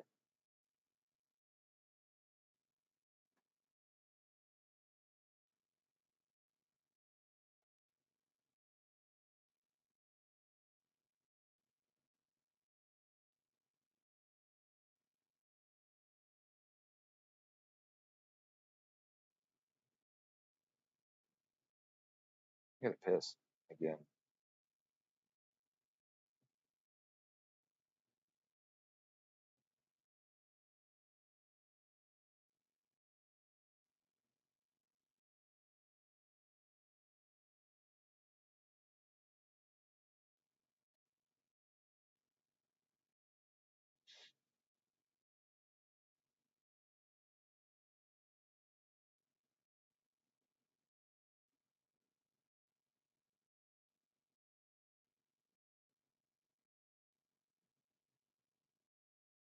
Isn't this just all the new logic on the 18s that do try to keep it closed loop more?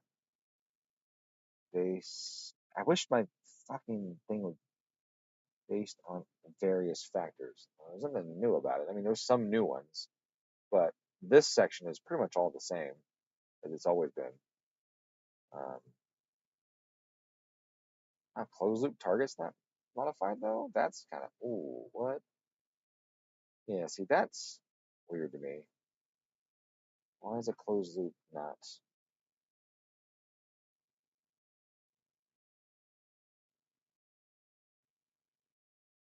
They're not changing the comments if they didn't.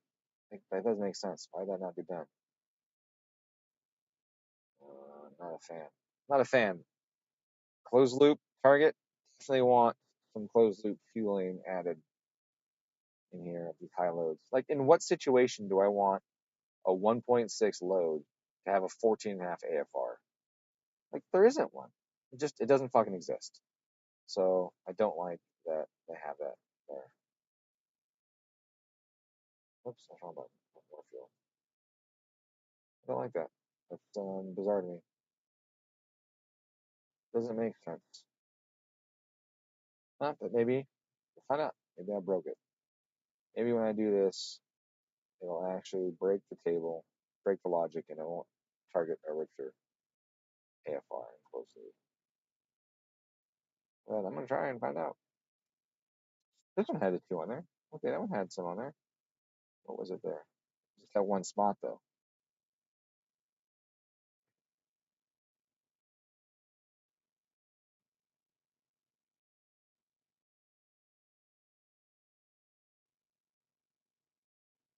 Okay, I like that. I like that. I like that. I dig that. That's fine. And that's fine too. Okay.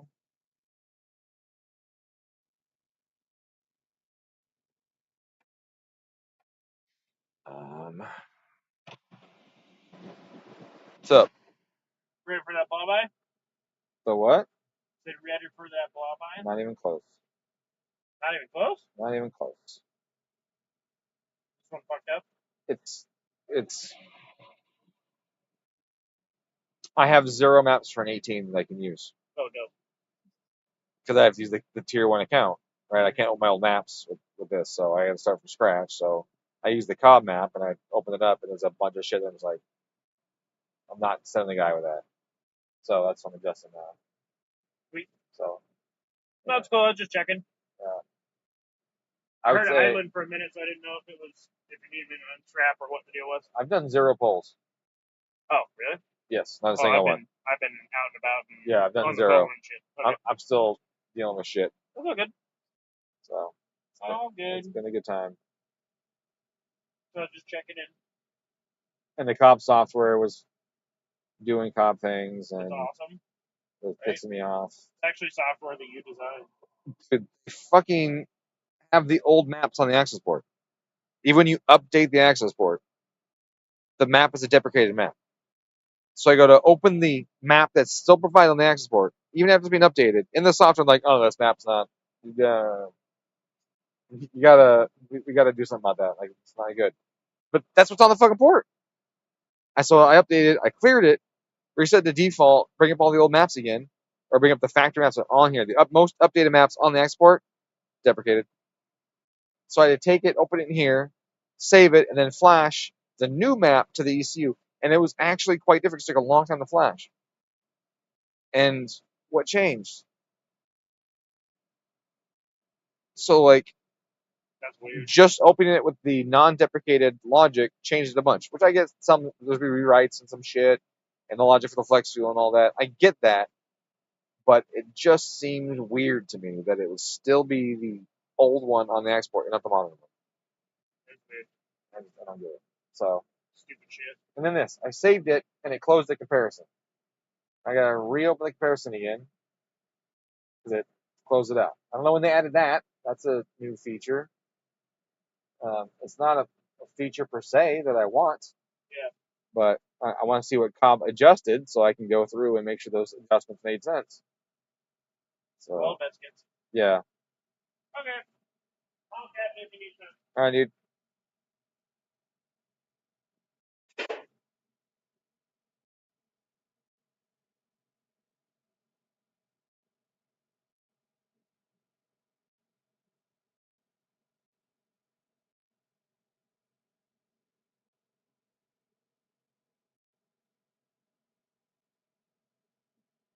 Want to help your EJ idle? Adjust these tables. Give more authority to them. If you have cams and stuff, you need to add a lot to this table. Um, take idle authority away from the throttle and give idle authority to the ignition advance. And especially the VAs are really bad with it.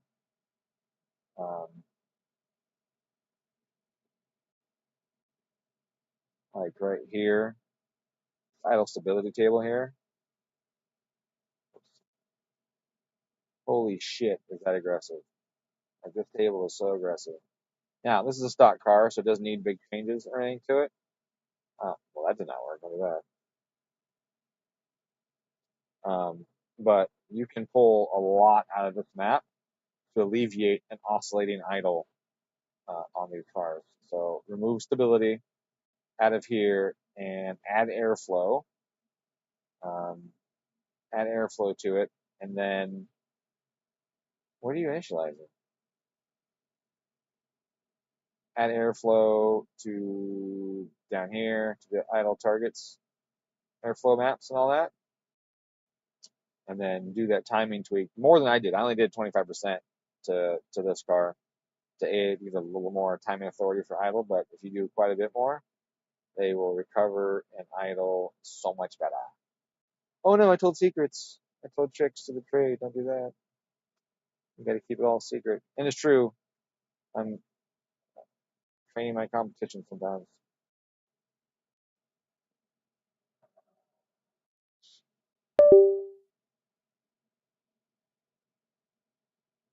But just that right there on a big cam, big turbo, big injector car, VAGR, those will idle significantly better with that.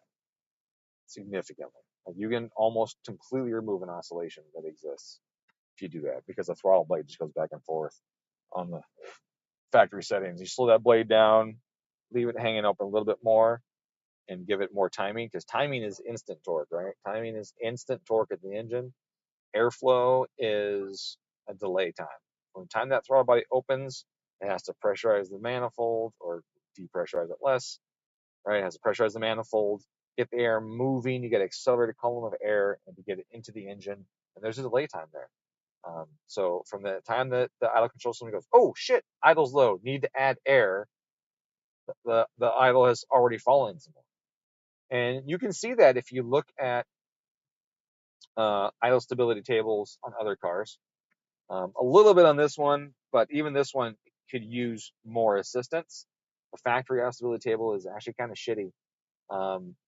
But most other cars have it. And what you'll see is they do it based on the delta, RPM delta, or the rate of change of RPM. So you'll see that the RPM is changing quickly, and so it won't close the throttle as much, right? And it'll see that the RPM is going the direction you want it to, and if it's going quickly towards your target, and you're getting close to your target, it'll actually go the opposite direction. It'll add throttle or add air, even though you're technically above your error set point. So I'll show you that in 1 second.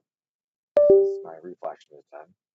So we go to the idle control table, idle stability right here. So if we look at this table when it populates, here is our error.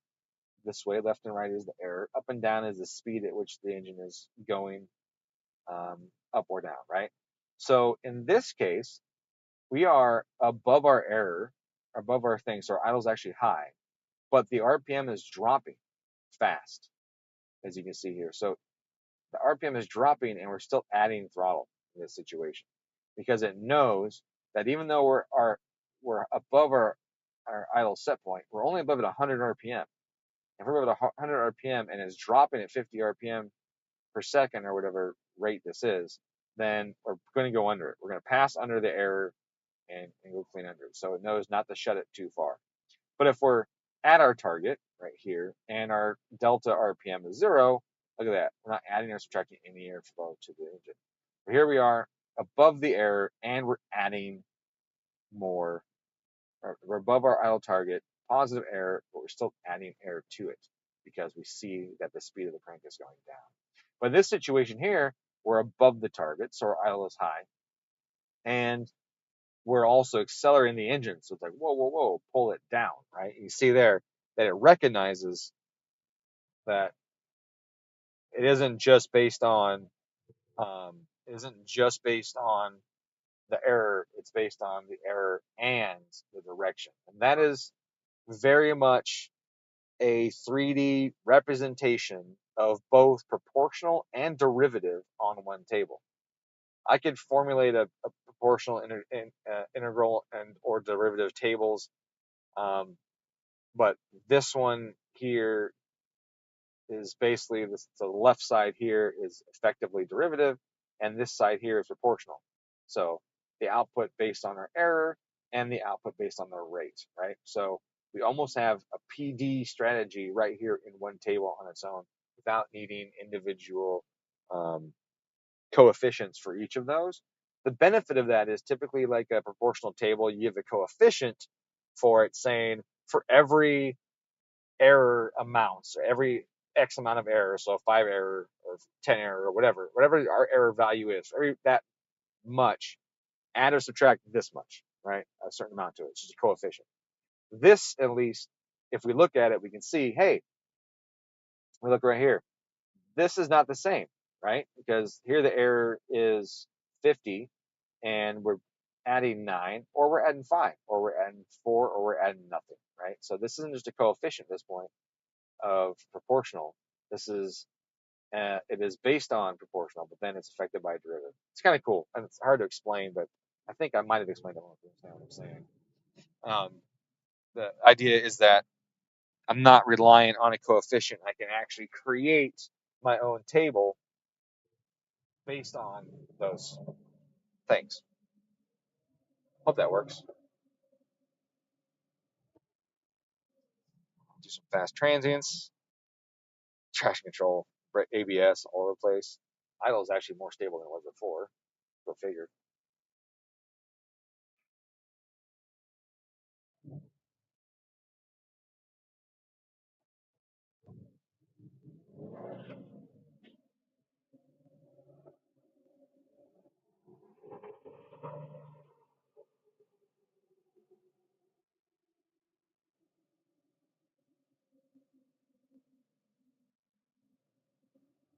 Oh, I hate that.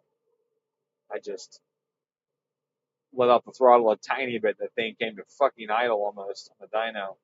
That's super annoying. That means I gotta spend some time working on the throttle tables too.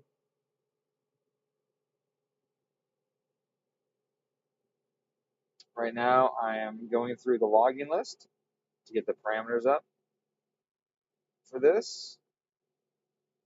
That window I don't think pops up all the time, so you probably can't see it. So I'm going through my logging list and our parameter list to get the display parameters and the logging parameters established right now.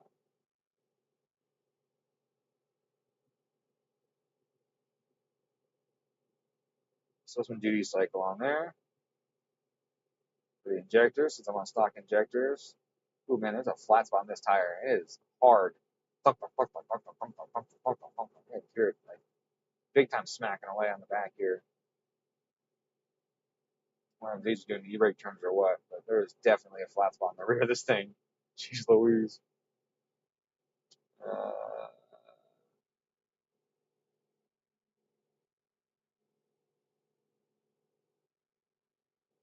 there it is.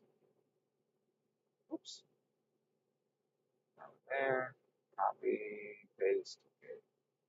Okay. And bring the dashboard. Oh, I don't think I can see the dashboard, can you? Let's see. work on my OBS setting here. Yeah, you can't see that, so let's bring that up. Log view, Cobb logger. There we go. Change that to this one. Yes. Yes. All right, now you got it. Let's see. Default to avoid base delay, I believe. Isn't this just only 11? Okay. Hey, Gustavo, what's up, man? Welcome.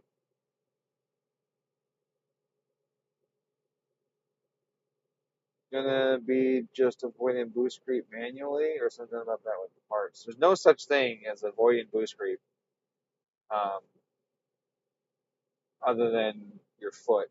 Like I can't do electrically, so if that's what my main, it's my foot. Yeah, but no, this has factory downpipe on it, so just intake, front mount, factory downpipe, and also front mount kills boost creep anyways because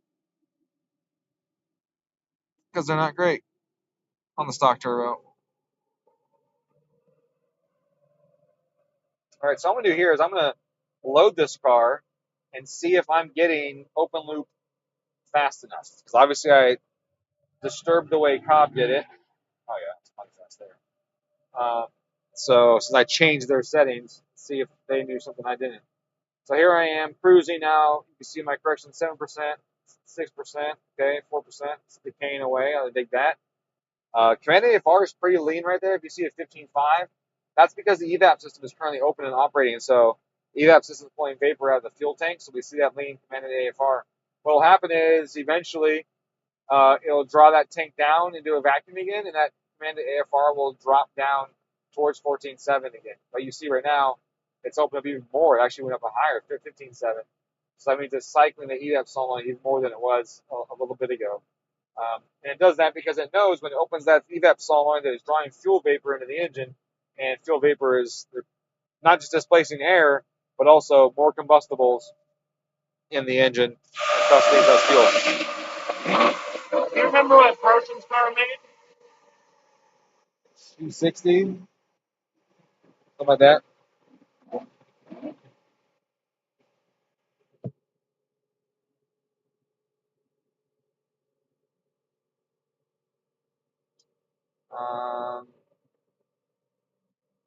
All right, so now we're at what?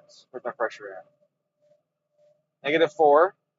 Right, so I'm in vacuum. I'm gonna accelerate. I'm at 3,000 RPM here. I'm in vacuum. Oh, I got 2 pounds of boost right there. Okay, cool. So a little bit of knock right there. That's actually a lot of knock right there. Let's do that again. It's right at negative, and then 11 degrees. Say what? Timing's 19. I wonder if this IAG block is loud. That is no timing. That is no timing. Oh man. Huh.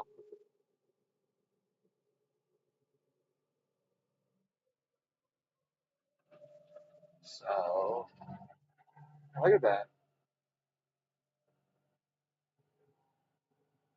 It's gotta be picking up some noise, right? Like I'm barely at atmospheric. I'm at -1 pound, so I'm below atmospheric pressure. And yeah, I'm at about stoic, but that's a casual acceleration. Oh, but look at that. It would be 38 degrees right now. That's just too much timing on the map. Why is there that much timing on the map right there? This engine does not want 38 degrees at atmospheric pressure. All right, so let's see that. Let's look at that guy. It should be knocking 11 degrees. I shouldn't want 21 degrees either, but 38 is way too much right there. That's what they got, though, huh? All right, let's trace this. Actually, let's turn the trace off. Let's go here.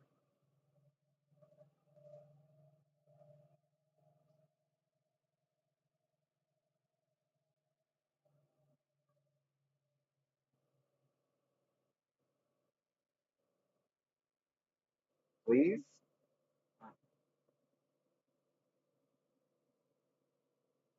Okay, so one.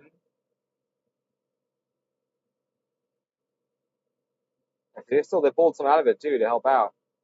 But on the factory tune, 41 degrees. That's a little bit below atmospheric pressure, but still, that's a lot of timing for an EJ.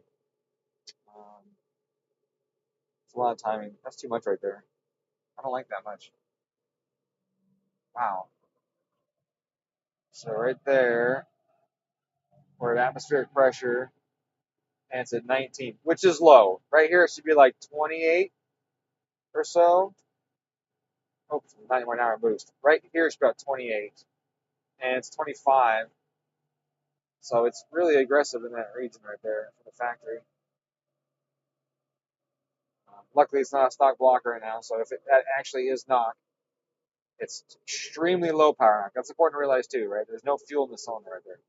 There's hardly any fuel in the cylinder right there, so I'm not like doing a bunch of damage to the engine right now, thankfully. But I don't want it to do that because it sometimes it's too active and pulls too much.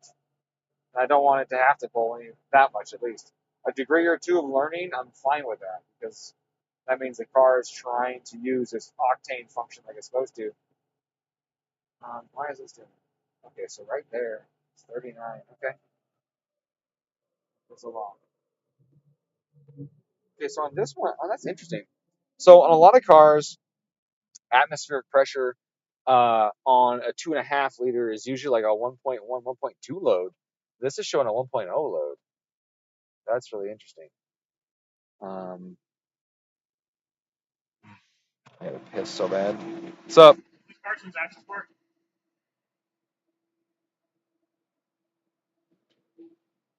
There's an action sport in it. I saw you zip his up, but I don't remember where it went. Yep, I think this is it. Oh wait, It's the only one out here. yeah, I think so. Is it not in his car? Huh? It's not in his car. No. He's got the box, but none of this. Okay, I think so. Let's check this real quick to find out for sure. Why? Why?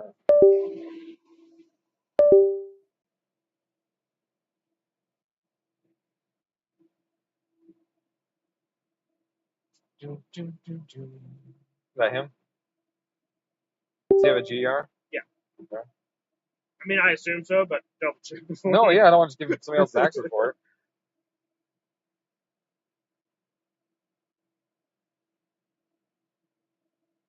Carson. Perfect. I assumed because I saw you do this right before I pulled it off. Perfect.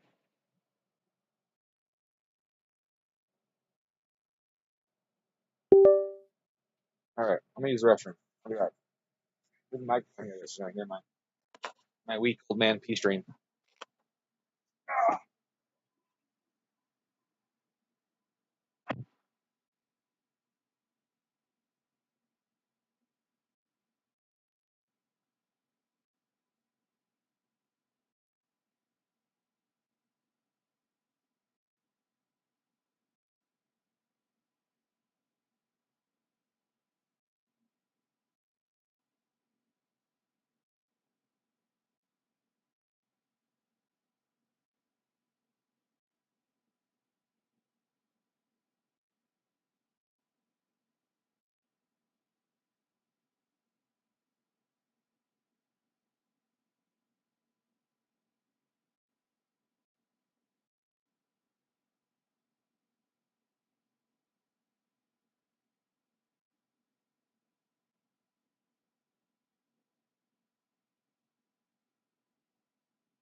right.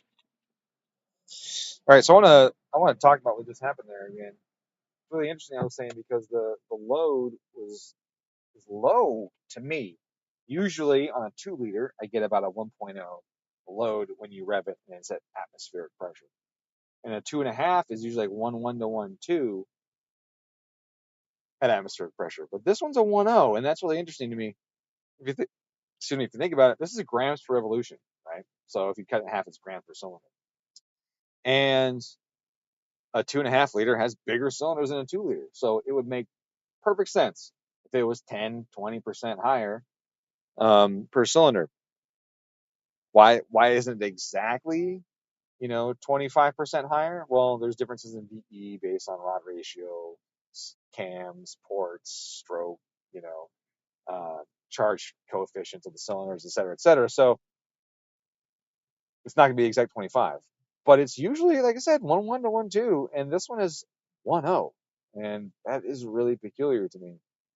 Don't understand why it's not. Is it because the factory exhaust, or is it because the delay from the front mount?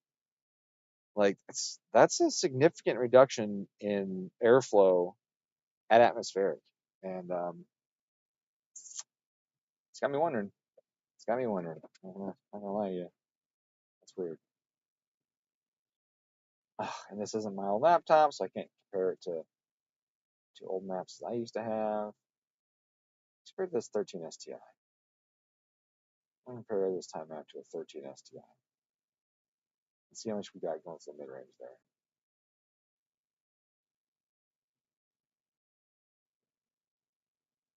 This thing's got a lot more timing on it than the 13 STI that I've seen. Same load. Boy, this is slow as balls. Okay, so here we are on this car. So I'm looking at the 1.0 at 32. I got 39. On this other one, I've got 34. So 5 degrees less right there. And an even bigger drop to the right of that. So got yeah, 5+ degrees, 8 degrees, 10 degrees less. So I've got a lot less timing on this 13 STI map than this thing has. Um, and then in the power range, I got a smidge more up. I got a degree more up top than this car has. I'm not gonna lie to you. I might just use this 13 STI map as a good starting point. Because pulling the timing out down there in that cruiser, and I'm still gonna pull some more out too, probably. Yeah, I'm gonna do that. So I'm just gonna hit this and throw this shit out because I want to pull some timing out. And the axis change won't apply until I do a restart. How are we in the cruise region? How many is that? It's really close in this area, so only when it pops into open. Oh, 5 more right there. Oof. Okay. Hey, that's exactly what we're testing too, right in that spot. Okay, so I'm gonna do that. I'm gonna take this. This is taking it down. So it actually has more time than the 13 STI is still in that region, but I'm going to still pull this bit more out. But in addition to that,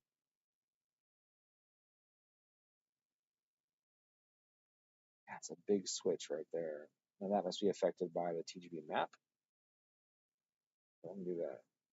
So we're definitely in open TGBs, and we did this because it was adding 30 something degrees right there. It was not a closed TGB during that time. All right, do that. Now, that to me, seeing that makes more sense that they had the 0.9. It's still a little tight. What's up? You almost ready to call it a day? Do you want me to? I got a class to teach tonight at 6. Okay. I think that the pickle boys are going to be out of here too. Okay. About me. So, This guy's not picking up right now anyway, so. no, he's not picking. He's chill as fuck. This guy was like, whenever you get to it, super cool guy. Like this guy a lot. Okay. Yep. Let me just do a couple last things that are on my mind, and then I'll log out. What? And just do a couple last things that are on my mind, and then I'll log out. I as long as I'm out of here by like 5:30, I'm good. So. Okay. I only need like 10 minutes then. Okay.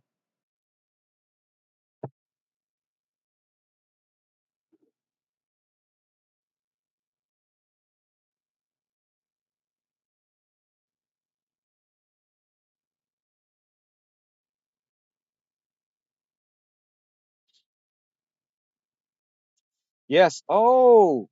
So, Jason, This is the car the dam dropped to zero on earlier too. That's right. They asked me. They said, "Hey, we just got this thing running, and we took it around the block, and the dam dropped to zero going around the block." That's right. Lane did say that. Where's Lane at?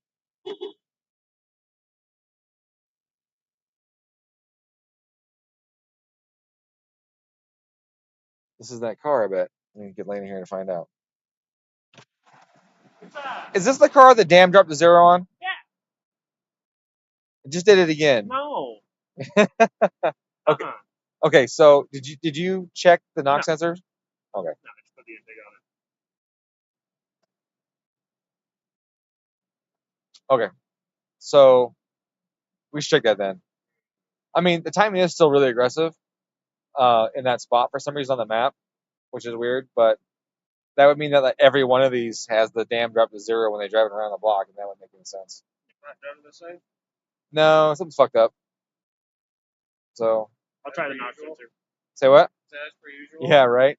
Yeah, it's right when you start to get there at like 0 to 2 psi, just pulls 11 degrees timing. So yeah. Should try a side drive. No, why is it Turn broken knock too? off. No.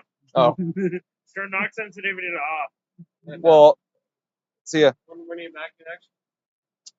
Monday, Tuesday. We'll have a good weekend. I'll see you Monday. You too. I'll see you guys then. Well, the problem is it's a rod knock sensor. Yeah. Well, it's sensing the rod in there. Right. It's counting the rod as it comes around. You could do that if you had a proc sensor. You good? Yeah. In a Subaru, though, the block moves so much it hit the sensor. How close the sensor has to be to the rod that you would move enough. It would wiggle around. It's a wet noodle. Smoke the sensor out. Then you have the tip of a sensor floating around in your oil pan. There's a low dwell from the factory. Wow, they really reduced the dwell. I gotta go though. My wife's got a dinner party. Yeah, you're good, dude. You're good. See you, bud. Monday. Yep. See you.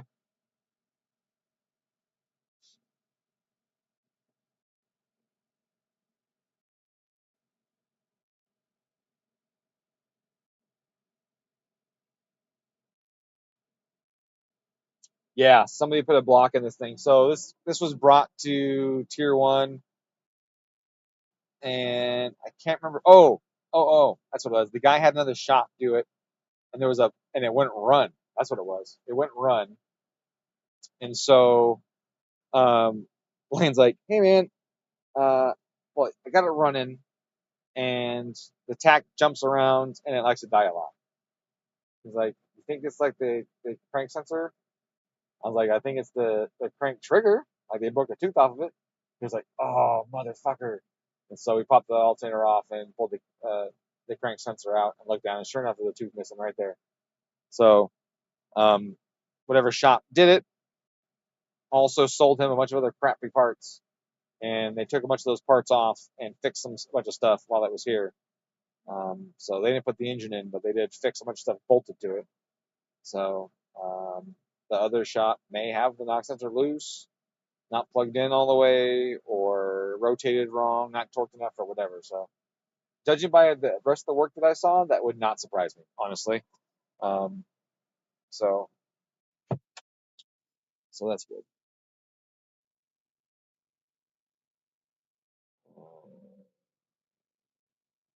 The bulls have this on torque, yeah, all the time. Yeah, yep, they rattle around. They do that.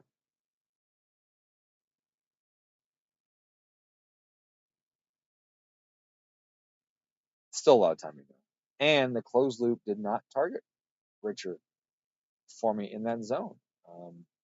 Let me double check that I even got it high enough in there. I might not even got it high enough right here, close to target. I might not have done it close enough to that. Because we're at, yeah, see, I do it like 1-2.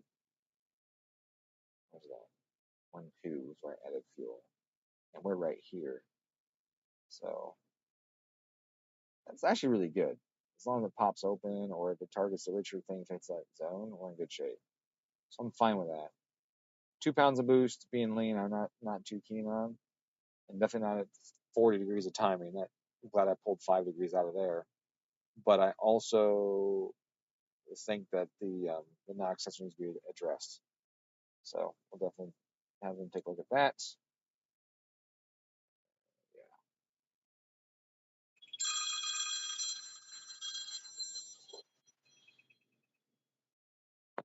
Hello. Hello, how you doing? Yep, I'm just working.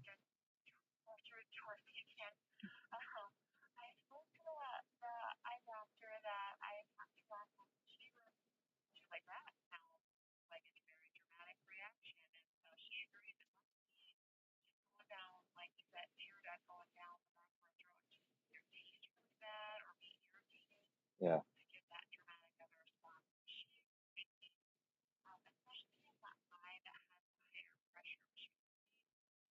left, I think, right?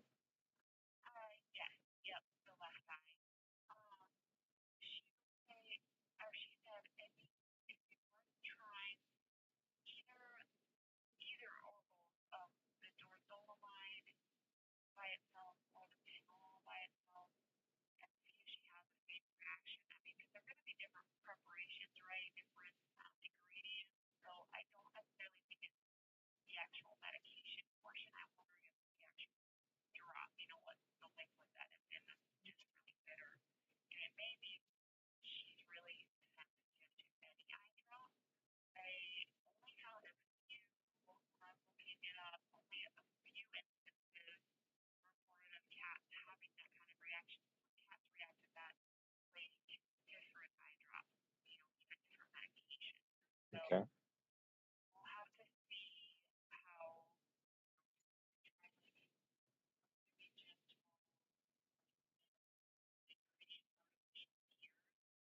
If she's still wigged out,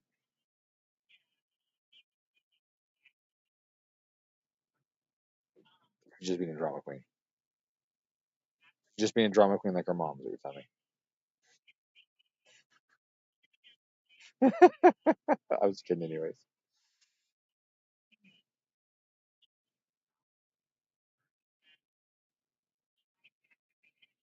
Sure. Yeah, it's better than buying a bunch of stuff. Gotcha.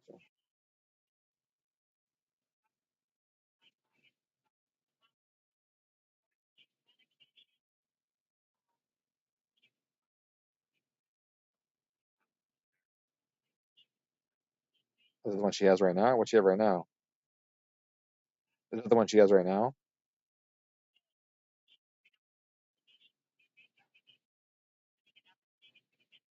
Oh, one or the other. Gotcha. Yeah, yeah.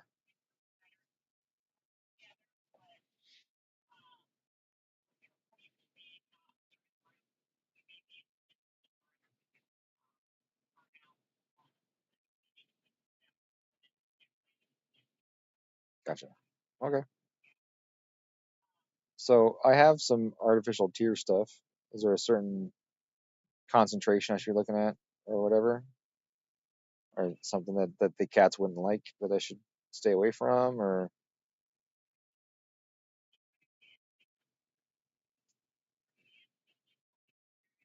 mostly water?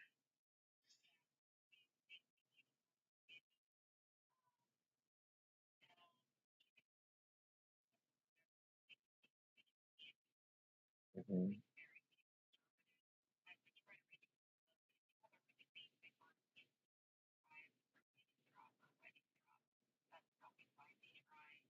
Okay.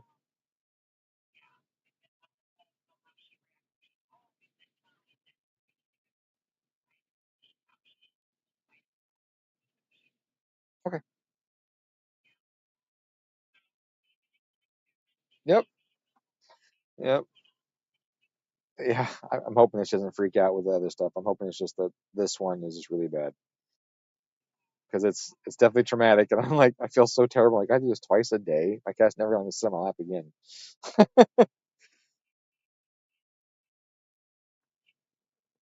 I don't either.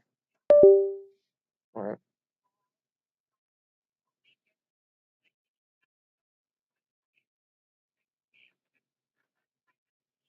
Okay.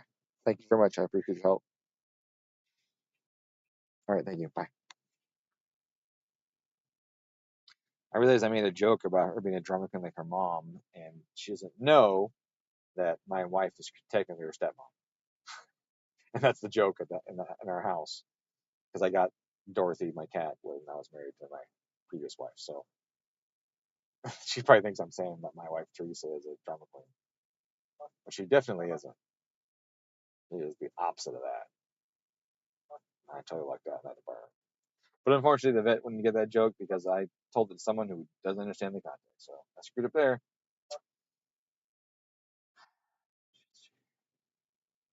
I'm like, waste your time. Yeah, I know.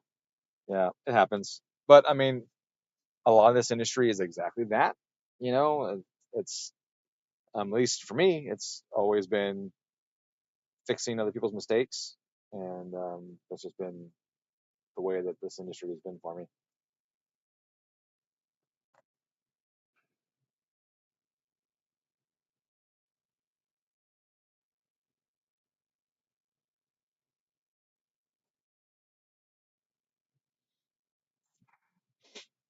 All right. Well, I gotta finish this up here, do this last little flash here, and then I'll have them double check the knock sensor and see if it's better. Kind of want to do a poll though and see if it picks it up at any time it's in any load. Let me do it real quick. Let me just do that. Maybe a little mini poll and see if it just to knock at any load value. And then I have them pick the knock sensor, and I mean, I don't hear the block. It doesn't sound loud. I don't hear piston slap or anything. Typically, if I hear enough piston slap, or if piston slap's loud to trip the knock sensor, I almost always hear it. And I don't hear it on this car. I'm saying it's not there, but I just haven't been hearing it. So look at this.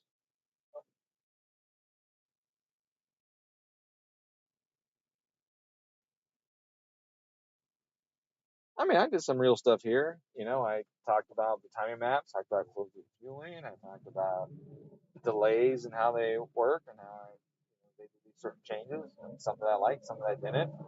I talked about the additional. I did talk about the intake air temp compensations and how that works and the changes that were made. I talked about um, the timing of the cylinders and why I agree with one change and not the other, which reminds me, I didn't get rid of that, did I? I don't think so. I think I might have left it. I'll have to adjust that cylinder 4 in the next thing.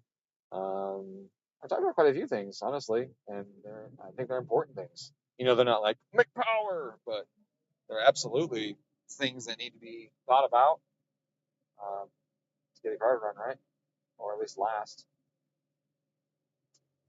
There's a bit of it. We talked about how the EVAP system works, how that affects the commanded fuel trims, or the commanded uh, AFR. So I don't know. I'd say I did lots of stuff. I didn't get to do polls, but I think I covered lots of real things. So there. All right. Let me see if they'll even do a poll. Okay, there's one feedback.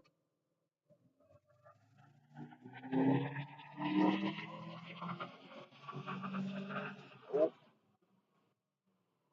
well, that is definitely not right. God damn, I did not. A 0. Everything else was good, but I think that knock sensor's loose. You see how sporadic it was too?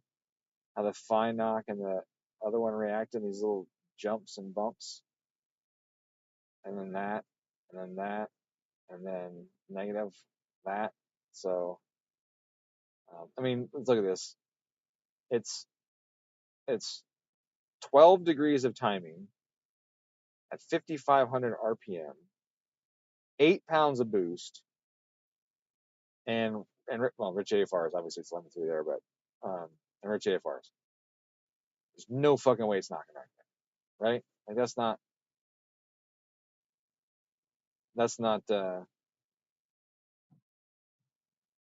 a situation this thing would knock. Unless it has like 85 octane in it and hot plugs and a bunch of other crap, right? Like they're just not. Those are not knock scenarios. So either the knock sensor is dorked up, or something's rattling against the engine, or um, something that's getting picked up by the knock sensor. It's just not a thing. So while it wasn't exciting in the aspect of doing polls and shit, you guys definitely got a good rant out of the beginning of the stream. The beginning and the middle of the stream, definitely a good rant there. You got to see me get pissed off about stuff. And we got to cover some other technical stuff with the OEM ECU stuff that we don't normally talk about. I don't normally talk about all those little things during the stream. So I guess every one of these little streams is always a little something to talk about different. Um, a lot of stuff I do cover that is the same. PID strategies get covered a lot, but not this time. This time I showed you a table that's like a PID. Um, so that's really cool to show the table that does the function of a full PID function, or just PI or PD, not even PI. So that's cool, and just lots of little things like that. So overall, I think it was a good stream, and had some entertainment value and definitely educational value. And that's it. And I got to go. And my wife just texted me too. She said leaving. Yeah, so she wants to get dinner somewhere,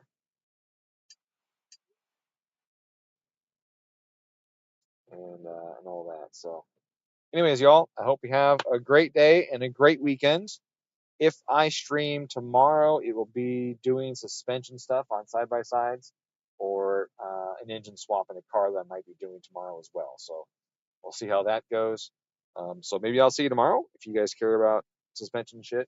I'm working on a Talon, trying to get that nailed down. I got to revalve 2, maybe 4 more shocks. Depends on how it goes after these 2. And I got to do a test ride on it as it sits. Well, I got to do the fronts first, put the new springs on the front, take out the sway bar on the rear, which is already disconnected. I'll just tie it up.